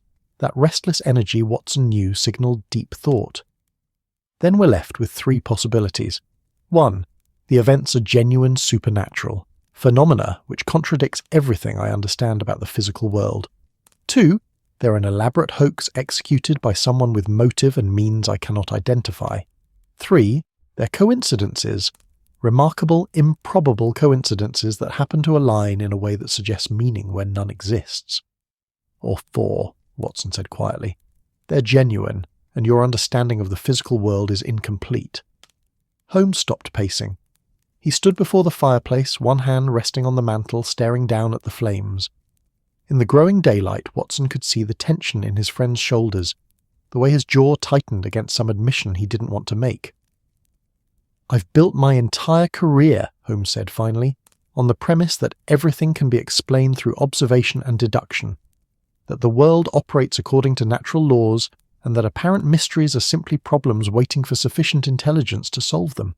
If I accept that Thomas Blackwood's ghost chimed our clock and left us a penny—" He shook his head. "Where does it end, Watson? Do I start consulting with mediums on cases, holding séances in lieu of investigation, attributing every inexplicable detail to supernatural intervention. No, Watson said firmly.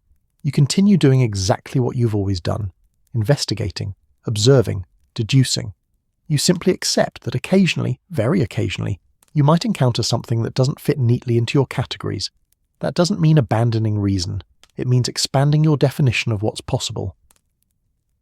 The trouble with expanding one's definition of the possible, Holmes muttered, is that it never contracts again. Once you've admitted ghosts might exist, every creaking floorboard becomes suspect. Watson couldn't help but smile. I suspect you'll manage. Your skepticism is far too robust to be permanently compromised by a single inexplicable clock chime. A knock at the door interrupted whatever reply Holmes might have made. Mrs. Hudson entered bearing fresh tea and the Morning Post, her expression suggesting she'd noticed their unusual wakefulness, but was too tactful to comment. She set down the tray, collected the previous evening's dishes, and paused at the door. "Will you be wanting breakfast, gentlemen? You both look as though you've been up all night." "We have been," Watson admitted, "and yes, Mrs. Hudson, breakfast would be most welcome."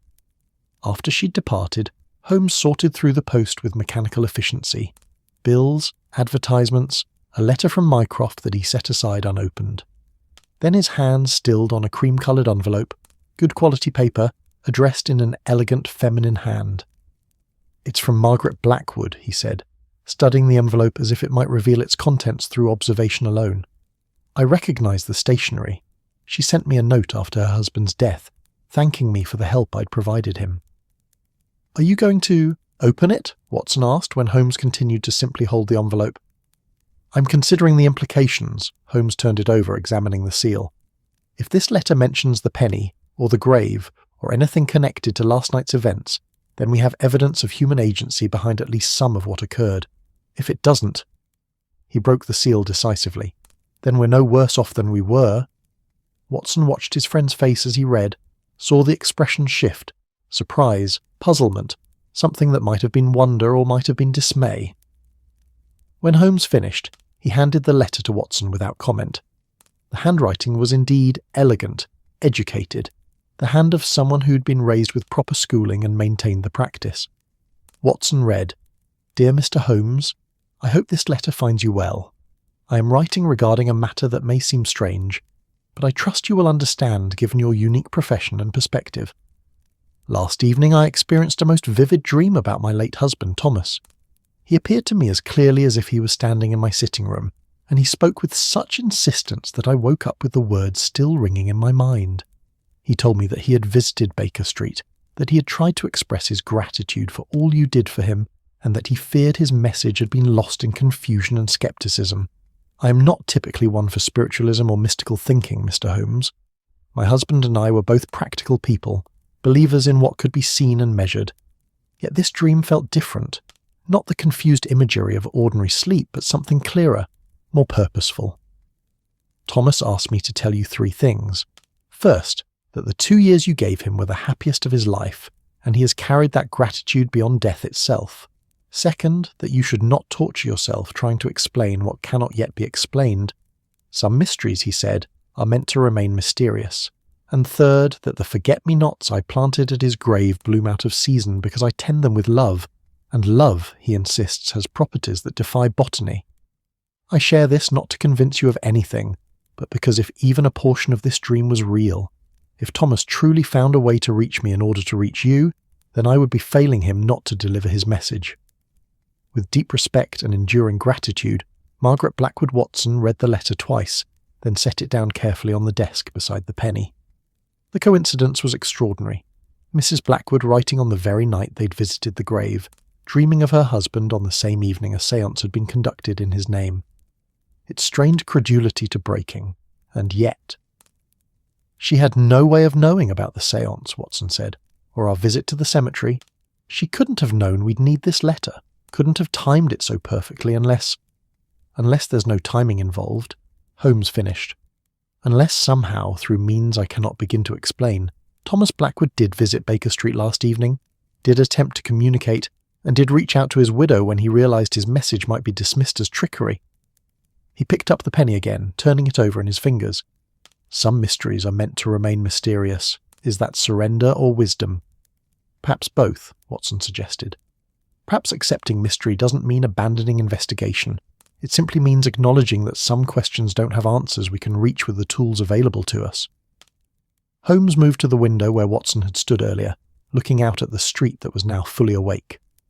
A flower seller had set up her cart on the corner, her blooms bright spots of colour against the grey stone and grey fog. Life continued, regardless of whether two men in Baker Street understood the nature of death and what might lie beyond it. "I've spent my entire adult life," Holmes said quietly, "believing that I could solve any puzzle given sufficient data and time, that the universe was fundamentally comprehensible, that every effect had a discoverable cause. It's been the central organising principle of my existence. And now," Watson prompted gently, "now I find myself holding a penny that shouldn't exist, having heard a clock chime in a way it couldn't, reading a letter that arrives with impossible timing." He turned from the window, and Watson was struck by how young his friend looked in that moment, not the ageless detective of Baker Street, but simply a man confronting the limits of his understanding. "And I find that rather than feeling defeated, I feel curious, humbled, as Madame Voltaire predicted, but also curious." Curious about what? About everything. If Thomas Blackwood can reach across death to say thank you, what else might be possible? What other assumptions have I made that might be incorrect? Holmes smiled, and it was genuine, even warm. "You were right, Watson. I've been asking the wrong questions. Instead of demanding to know how these things happened, perhaps I should simply accept that they did, and consider what that means." Mrs. Hudson returned with breakfast, eggs and toast, sausages, marmalade and fresh butter that was probably extravagant but welcome after the long night. They ate in companionable silence, and Watson found the food restored him in ways that went beyond mere nutrition. There was something healing about simple acts, ordinary rituals, the continuation of a life in the face of mystery. After breakfast, as they sat with fresh tea and the fog finally began to lift outside, Holmes spoke again. "I think I owe Miss Bennet an apology." Watson raised an eyebrow. "For exposing Madame Voltaire's tricks, but that's what she asked for. For my dismissiveness afterward, for suggesting that reality was colder than illusion, when perhaps reality is stranger and richer than I'd been willing to acknowledge." Holmes stood, stretching muscles that had been still too long. "I think I'll write to her. Explain what we discovered, or rather, what discovered us. She deserves to know that while Madame Voltaire was indeed a fraud, something genuine may have been attempting to reach her nonetheless. She'll appreciate that," Watson said. "I think she was caught between wanting to believe and wanting to be rational. You can offer her a third option. Being rational enough to accept that belief might sometimes be warranted." Holmes moved to his desk and began composing the letter, his pen moving with that swift efficiency that characterized everything he did. Watson watched for a moment, then returned his attention to the penny still sitting where Holmes had left it. The scratched words were clearly visible in the morning light. "Thank you," carved into metal with patience and purpose. He thought about Thomas Blackwood, that first client who trusted an unknown detective with almost no reputation and very little money. He thought about the inheritance recovered, the bookshop opened, the marriage to Margaret, the brief flowering of happiness before pneumonia had ended it all. 2 years. Just 2 years of joy built on the foundation Holmes had helped construct. Was it enough to justify reaching back from death? To attempt communication across the ultimate divide? Watson thought it might be. In fact, he thought it might be exactly the sort of thing worth crossing over for. Not to impart great wisdom or predict the future, but simply to say thank you, to acknowledge that kindness mattered, that help, given without expectation of reward, deserved recognition, that the connections formed between people didn't necessarily end when breath stopped and hearts fell silent. "Holmes," he said suddenly, interrupting his friend's writing, "do you remember what Blackwood said during the séance? About time moving strangely where he was, about being able to see backward and forward?" Holmes looked up, his pen stilling. "You're thinking of his warning, that something would happen tonight that I couldn't explain. I'm thinking that if he could see the evening's events from wherever he was, he might have known that Madame Voltaire would be exposed as a fraud. He might have known you'd dismissed the séance entirely, and he might have decided to provide evidence that couldn't be so easily dismissed. The clock chimes, the penny." Holmes nodded slowly. A separate manifestation, distinct from the medium's performance, something that would occur after the fraud was revealed, so it couldn't be attributed to Madame Voltaire's tricks. Exactly. If you wanted to convince Sherlock Holmes of the impossible, you'd need to eliminate all possible explanations except the impossible one.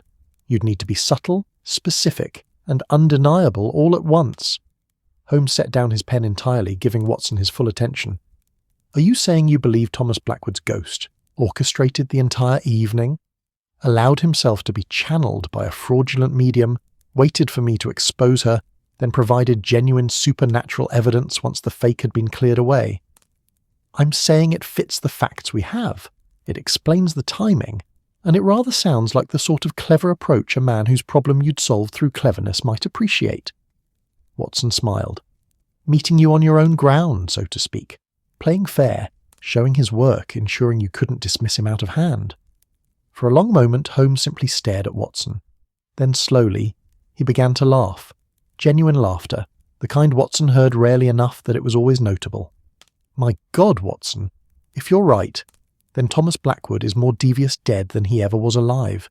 He used a fake medium as cover for a genuine manifestation, knowing I'd expose the fake and thereby make the genuine manifestation seem more credible by contrast. You did say he was intelligent. I said he was grateful, which is different, but Holmes was still smiling. Though I suppose gratitude and intelligence aren't mutually exclusive. He picked up his pen again, added a few more lines to his letter, then signed it with a flourish. There, I've told Miss Bennet that while Madame Voltaire was indeed fraudulent, we've since discovered evidence suggesting that Mr. Blackwood may have been attempting to communicate through less deceptive means. I've invited her to visit so we can show her what we found. Will you tell her about the cemetery visit? And confess to breaking into hallowed ground in the middle of the night? Watson, I have some remaining sense of propriety. But his eyes twinkled. I'll simply say the penny came into our possession through investigation, which is technically true. Mrs. Hudson appeared again, this time to collect the breakfast dishes. She paused, studying them both with the keen eye of someone who'd been their landlady long enough to read subtleties. You both seem more settled this morning. I take it you've worked through whatever was troubling you last evening. We've reached an accommodation with mystery, Holmes said, which may be the best one can hope for in this strange world. Very philosophical for a Thursday morning, Mrs. Hudson said dryly. Will you be needing the sitting room this afternoon? Only I'd like to give it a proper cleaning after last night's activities. By all means, Holmes assured her. We've extracted all the evidence we're likely to find. The room is yours. After she'd gone, Watson asked, What will you do with the penny? Holmes held it up, letting it catch the light. Keep it, I think, as a reminder. Of what? That I don't know everything. That the world is larger and stranger than my theories account for. That occasionally, very occasionally, gratitude might be powerful enough to transcend death itself. He slipped the coin into his waistcoat pocket where it would reside alongside his watch and whatever other small items he deemed worth carrying. And as a reminder that my first client, the one who took a chance on an unknown detective, deserves to be remembered and honoured, whether through supernatural intervention or simply through conscious choice. Watson felt something warm settle in his chest. Satisfaction, perhaps, or simply relief that his friend could admit to not having all the answers without surrendering the brilliant mind that had solved so many seemingly impossible problems. The clock on the mantel chimed the hour, 9 clear strikes, perfectly normal, exactly as expected. Neither of them reacted beyond a brief glance, an acknowledgement that whatever had animated it the previous evening had apparently said its piece and moved on. Outside, the fog had finally lifted, revealing a London that was grey and sooty and beautiful in its way. The street sellers called their wares. The cabs rattled past. The great city went about its business, indifferent to whether 2 men in Baker Street believed in ghosts or didn't, had solved a mystery or simply agreed to live with one. And somewhere, perhaps, Thomas Blackwood rested easier, knowing his gratitude had been received and understood, his message delivered despite the interference of fraudulent mediums and philosophical skepticism. Some debts, Watson thought, were worth crossing the veil to repay, and some thank yous mattered enough to bend the rules of reality itself, just for a moment, just enough to be heard. The world was indeed larger and stranger than anyone's theories could fully account for, and that, he decided, was exactly as it should be. 3 days had passed since the séance, and Baker Street had settled back into its familiar rhythms with the practiced ease of a place that had witnessed stranger things than twice-chiming clocks and messages from the dead. The fog had lifted, replaced by the crisp clarity of late November, when London's sky turned the colour of old pewter, and the air carried the promise of winter in its bite. Watson found himself grateful for the change. There was something about clear weather that made mysteries feel less oppressive, as if sunlight, however weak, could illuminate questions that fog had only obscured. Clara had visited yesterday afternoon, arriving with an expression that suggested she'd spent the intervening days in much the same contemplation as Watson and Holmes had. She'd listened to Holmes's carefully edited account of their subsequent investigation, the penny presented but not its discovery location specified, Margaret Blackwood's letter shared in full, the conclusions left deliberately ambiguous. Watson had watched her face as she processed the information and saw the emotions play across her features like weather across water.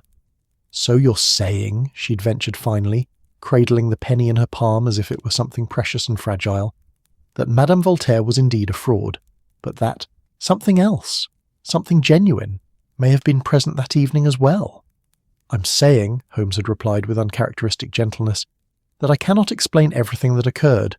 The medium's tricks I understand perfectly. The clock's behaviour and this penny's appearance I do not. I've learned, somewhat reluctantly, that I don't know is sometimes the most honest answer available." Clara had smiled then, a real smile that reached her eyes and softened the grief that had haunted them. I think Mr. Blackwood would have appreciated that. He always said that admitting ignorance was the first step toward wisdom. She'd returned the penny carefully.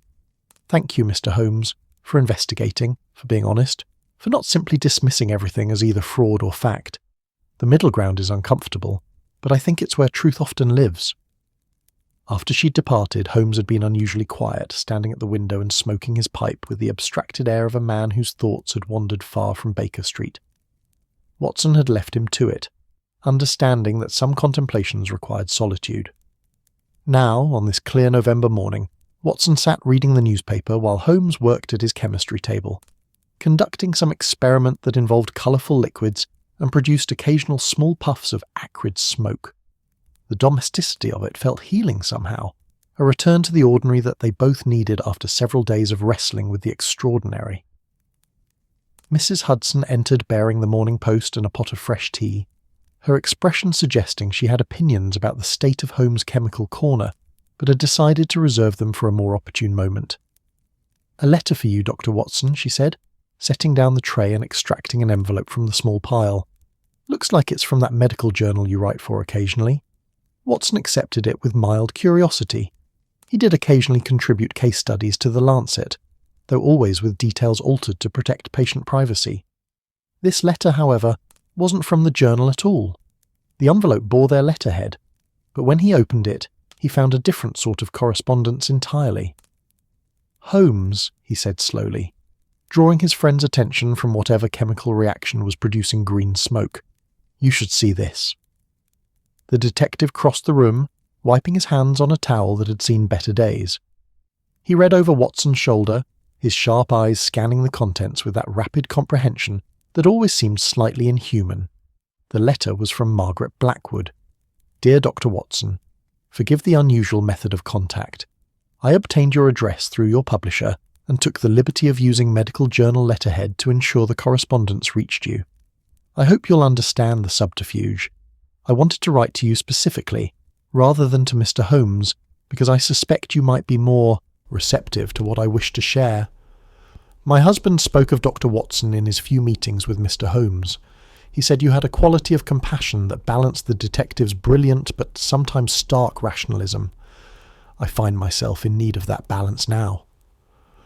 Since sending my previous letter about the dream, I've experienced 2 more visitations from Thomas. I hesitate to call them dreams, as they possess a clarity and consistency that ordinary dreams lack. In these visits, he speaks to me as clearly as he did in life, and he has shared things that I believe may be of interest to you and Mr. Holmes. He says that the evening of the séance was difficult for him, that crossing the boundary between death and life requires enormous effort and is not something spirits can do frequently or easily. He describes it as trying to shout across a vast canyon while a storm rages, knowing your voice will be distorted and likely misunderstood. He attempted to communicate through Madame Voltaire not because she was genuine, he confirmed she's entirely fraudulent, but because she had created the conditions necessary for him to attempt contact. The gathered believers, the dimmed lights, the focused attention. These things apparently make the barrier between worlds temporarily more permeable. However, he realised that Mr. Holmes would expose the medium's tricks, as indeed he did. So Thomas prepared a secondary message, the clock chime, for after the exposure. He wanted Mr. Holmes specifically to witness something that couldn't be explained away, because he believes your friend needs occasionally to encounter mystery that defeats his remarkable intellect. Humility, Thomas told me, is the door through which greater understanding enters. The penny at the grave was placed there by me, at Thomas's instruction during one of these visitations. He told me precisely where to put it, and what to inscribe on it, though I confess I felt quite foolish scratching words into metal with a sewing needle. He assured me you would find it, though he couldn't explain how he knew. Dr. Watson, my husband, asked me to convey something specific to you. He says that you have spent years chronicling Mr. Holmes's adventures, celebrating his friend's genius while diminishing your own contributions. He wants you to know that your compassion, your willingness to believe in things beyond pure reason, your capacity to see the human heart beneath the puzzle, these are not weaknesses or deficiencies. They are gifts that complement Mr. Holmes's abilities and make your partnership more powerful than either of you alone could be. He also says, and here I confess my own scepticism, though I'm learning to suspend it, that you will face a choice in the coming year, a moment when logic and intuition point in different directions, when the safe path diverges from the meaningful one. He cannot tell you what to choose, but he wanted you to know that trusting your heart has value, even when your head protests. I share all of this not to convince you of anything, but because if my husband has truly found a way to reach across death, then his messages deserve to be delivered. Whether you choose to believe them or dismiss them as the imaginings of a grieving widow, I leave entirely to your judgment. With warm regards and continued gratitude, Margaret Blackwood P.S. Thomas asks me to remind you that the forget-me-nots bloom out of season because love transcends botany. He seems to think this is both literal truth and metaphor, which strikes me as very like him. Watson read the letter twice, then handed it to Holmes without comment. His friend moved to his chair by the fire, settling in to read with that complete focus he brought to anything he deemed worthy of attention. Watson watched his face, trying to gauge reactions that Holmes kept deliberately controlled. When Holmes finally looked up, his expression was complicated. Amusement, frustration, thoughtfulness, and something that might have been warmth all competing for dominance. Well, he said finally, it seems our first client has become remarkably communicative in death. He never talked this much when he was alive. You're being flippant, Watson observed. I'm being defensive, Holmes corrected. There's a difference. This letter suggests that Thomas Blackwood not only orchestrated the supernatural events of the séance evening, but has since been conducting regular conversations with his widow and offering life advice to people he barely knew. He set down the letter with careful precision. It strains credibility, Watson. So did the clock chiming twice. So did the penny with its message, yet both occurred. Holmes was quiet for a long moment, staring into the fire with that distant expression that meant he was conducting some internal debate. When he spoke again, his voice was softer, less certain. If I accept this, if I accept that Thomas Blackwood's consciousness or spirit or whatever we wish to call it, has survived death and is actively attempting to communicate, then I must revise nearly every assumption I've built my worldview upon. Or, Watson suggested gently, you could simply add this to your understanding rather than replacing everything else. You don't have to choose between reason and mystery, Holmes. You can hold both simultaneously. Can I? Holmes turned from the fire and Watson was struck by the vulnerability in his friend's face. I've spent my entire adult life building a reputation on certainty, on the ability to explain the inexplicable. What happens to that reputation if I start admitting that some things transcend explanation? Your reputation is built on solving cases, not on being omniscient, Watson pointed out. And I suspect most people would find you more rather than less impressive if you could admit to occasionally encountering genuine mystery. Holmes rose and moved to the window, a restless energy. animating him that Watson recognised as the precursor to either a long walk or a lengthy monologue. The letter mentions that I need to encounter a mystery that defeats my intellect, that humility is the door through which greater understanding enters. Do you disagree? I hate that I don't disagree. Holmes's reflection in the window glass showed a slight smile. I've become arrogant, Watson. Not intentionally, but inevitably. When one solves case after case, when police inspectors defer to your judgment and criminals flee at your reputation, it becomes easy to believe you have all the answers. And now I'm standing in my own sitting room, holding evidence that I cannot explain, reading letters from the dead delivered via their widows, and seriously contemplating the possibility that consciousness survives bodily death. He turned from the window. It's humbling, infuriating, and oddly liberating. Watson felt something warm settle in his chest. Liberating how? If I don't have to explain everything, if I can acknowledge genuine mystery without it diminishing my abilities, then perhaps I can approach cases with less pressure, less expectation of perfection. Holmes moved back to his chair, settling in with a sigh. Though I suspect I'll still be unbearably arrogant most of the time, some habits are too ingrained to break completely. I'll alert the press, Watson said dryly, earning a genuine laugh from his friend. They sat in comfortable silence for a while, the fire crackling, the city sounds drifting up from the street below. Watson found his mind drifting to the letter's personal message to him, about chronicling Holmes's adventures while diminishing his own contributions, about the choice he'd face between logic and intuition. He wanted to dismiss it as generic fortune-telling, the sort of vague prediction that could apply to anyone. But he couldn't quite manage the dismissal. There was something too specific in it, too knowing. He did tend to present Holmes as the hero of their adventures while relegating himself to the role of chronicler and companion. And he could already feel, in some inchoate way, that difficult choices were approaching, about his writing, his medical practice, his life with Holmes in Baker Street. Choices that would require him to trust instinct over analysis. The letter says something to you as well, Holmes observed, his eyes sharp despite the casual tone. Something personal, judging by your expression. It suggests I undervalue my own contributions to our partnership, Watson admitted, and that I'll face a choice soon between the logical path and the meaningful one. And you're wondering if it's genuine prophecy or merely good cold reading applied posthumously. Something like that, Holmes leaned forward, his expression serious. Watson, I don't know if Thomas Blackwood's spirit truly communicated those words to his widow. I don't know if consciousness survives death, or if love transcends biology, or any of the other metaphysical questions this entire affair has raised. But I do know this. You consistently undervalue yourself. You describe yourself as my chronicler, my companion, my assistant, always secondary, always subordinate. But the truth is that I would be a lesser detective without you. Your compassion tempers my coldness. Your willingness to see the human element prevents me from reducing people to mere data points. Your intuition often grasps truths that my logic misses until much later. Watson felt heat rise to his face. Holmes, I'm not finished. You asked earlier if I could hold reason and mystery simultaneously. I think the real question is whether I can hold truth and sentiment simultaneously. And the truth is that our partnership works because we balance each other. My intellect and your heart, my analysis and your synthesis, my questions and your willingness to live with uncertainty. Holmes sat back. So whether that message came from beyond the grave or from Margaret Blackwood's own wisdom doesn't matter. It's true regardless of its source. The silence that followed was profound, comfortable, full of things that didn't need saying. Watson found himself blinking against unexpected moisture in his eyes. Holmes, mercifully, returned his attention to the fire, allowing his friend privacy for whatever emotions needed processing. A clock chimed somewhere in the building, not their mantel clock, but some neighbour's timepiece marking the hour. Both of them tensed slightly, listening for anything unusual.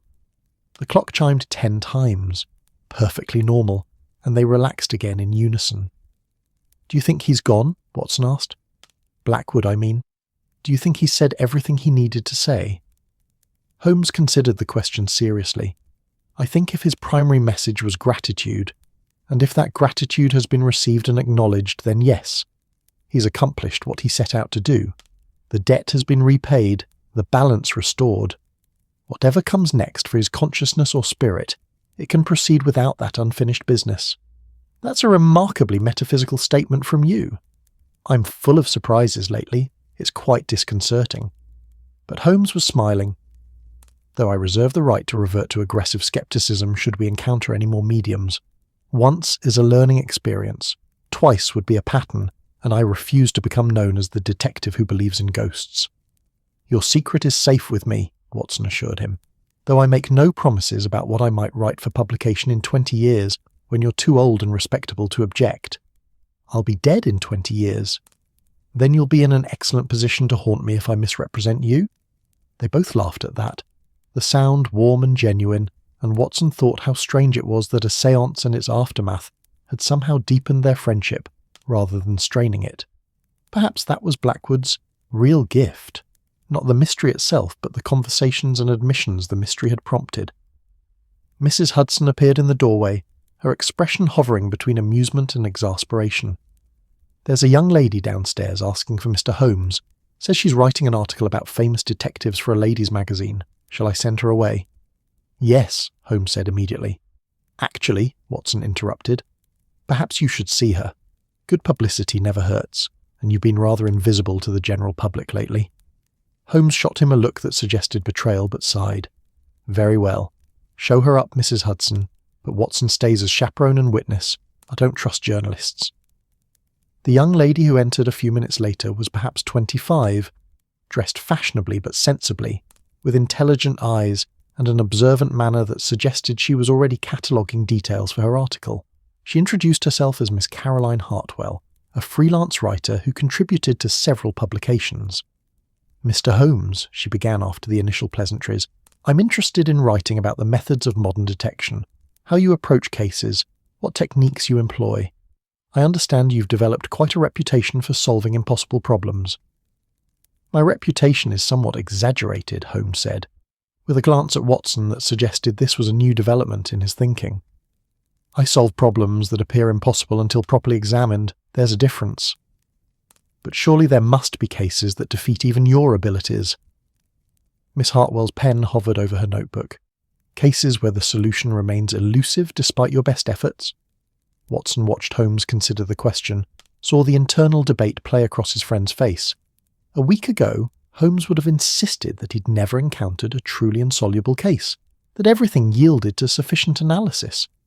Now, after séances and supernatural pennies and letters from the dead, his answer was different.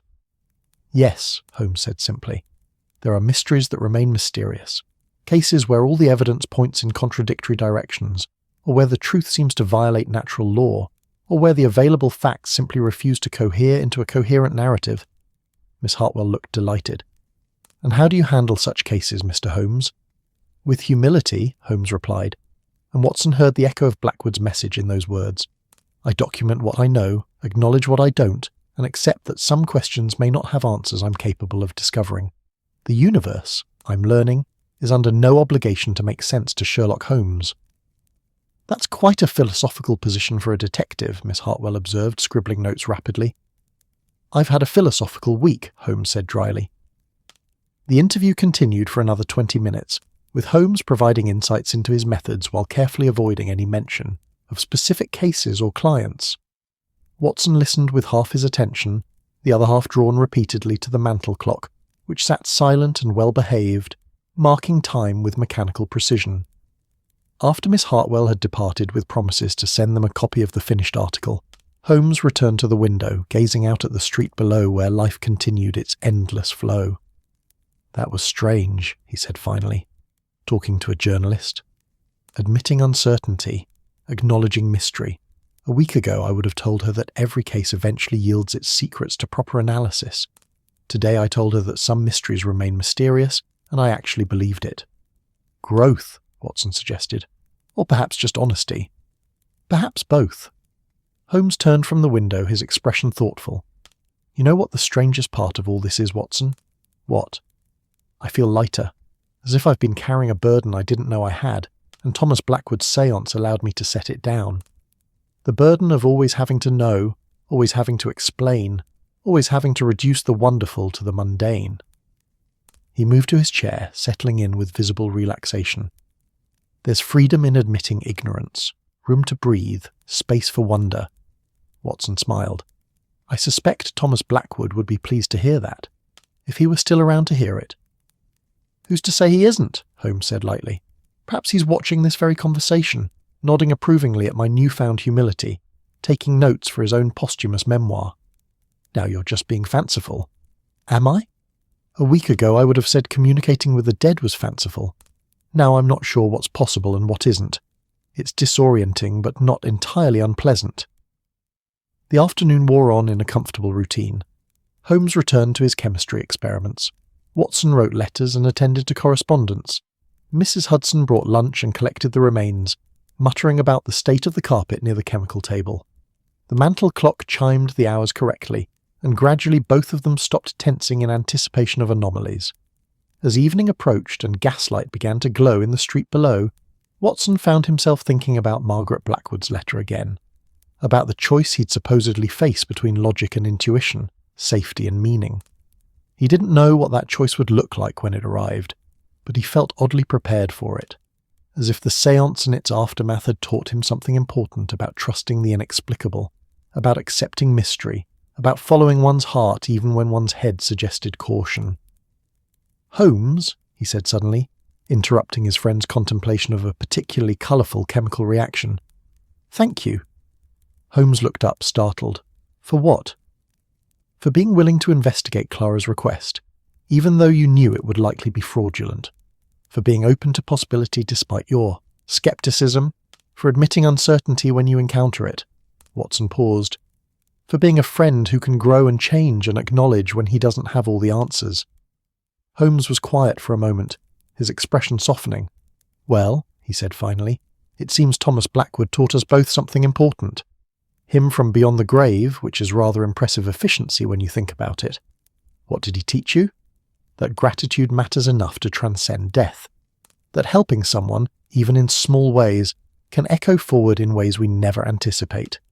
That pride is the enemy of wisdom, and admitting, I don't know, is sometimes the bravest thing one can say.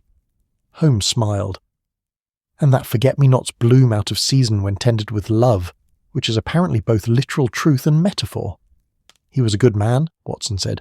He was, and he remains a good man, in whatever form he now exists, if he exists at all. Holmes returned his attention to his chemicals, which I'm carefully choosing not to form a definite opinion about, because I'm practicing this new skill of living with uncertainty. Night fell over London, bringing with it the lamplighters and their small pools of illumination, the evening traffic of cabs and carriages, the sounds of a great city settling into its nocturnal rhythms. Inside 221B Baker Street, two friends sat in companionable silence, warmed by fire and friendship, and the comfortable weight of mysteries both solved and unsolved. The mantel clock ticked steadily onward, marking hours that passed normally, one chime per hour, no anomalies or impossibilities. And if sometimes, in the quiet moments between one breath and the next, Watson thought he heard something like a whisper of gratitude carried on the air, well, he was learning to accept such things without needing to explain them. Some mysteries, after all, were meant to remain mysterious, and some thank yous echoed long after they were spoken, resonating through time and space and perhaps even death itself, reminding the living that connection and compassion and simple human kindness mattered more than anyone could fully comprehend. The Baker Street séance had ended days ago, but its lessons, Watson suspected, would continue long into the future, shaping how they approached both cases and life, both reason and mystery, both the known and the ultimately unknowable.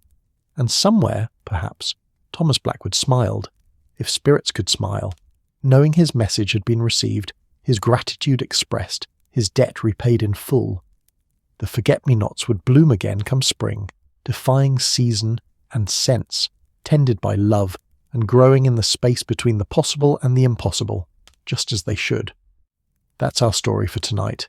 Perhaps you're unwinding under the soft lights of Berlin, the calm evening breeze of Jakarta, the moonlit rooftops of Lisbon, or the quiet shores of Wellington. If this tale brought you comfort like the episode, and subscribe for more peaceful nights and wandering dreams, let the silence cradle you, let the darkness feel warm, let your thoughts drift into softness. Sleep gently now, wherever you are in this beautiful, endless world.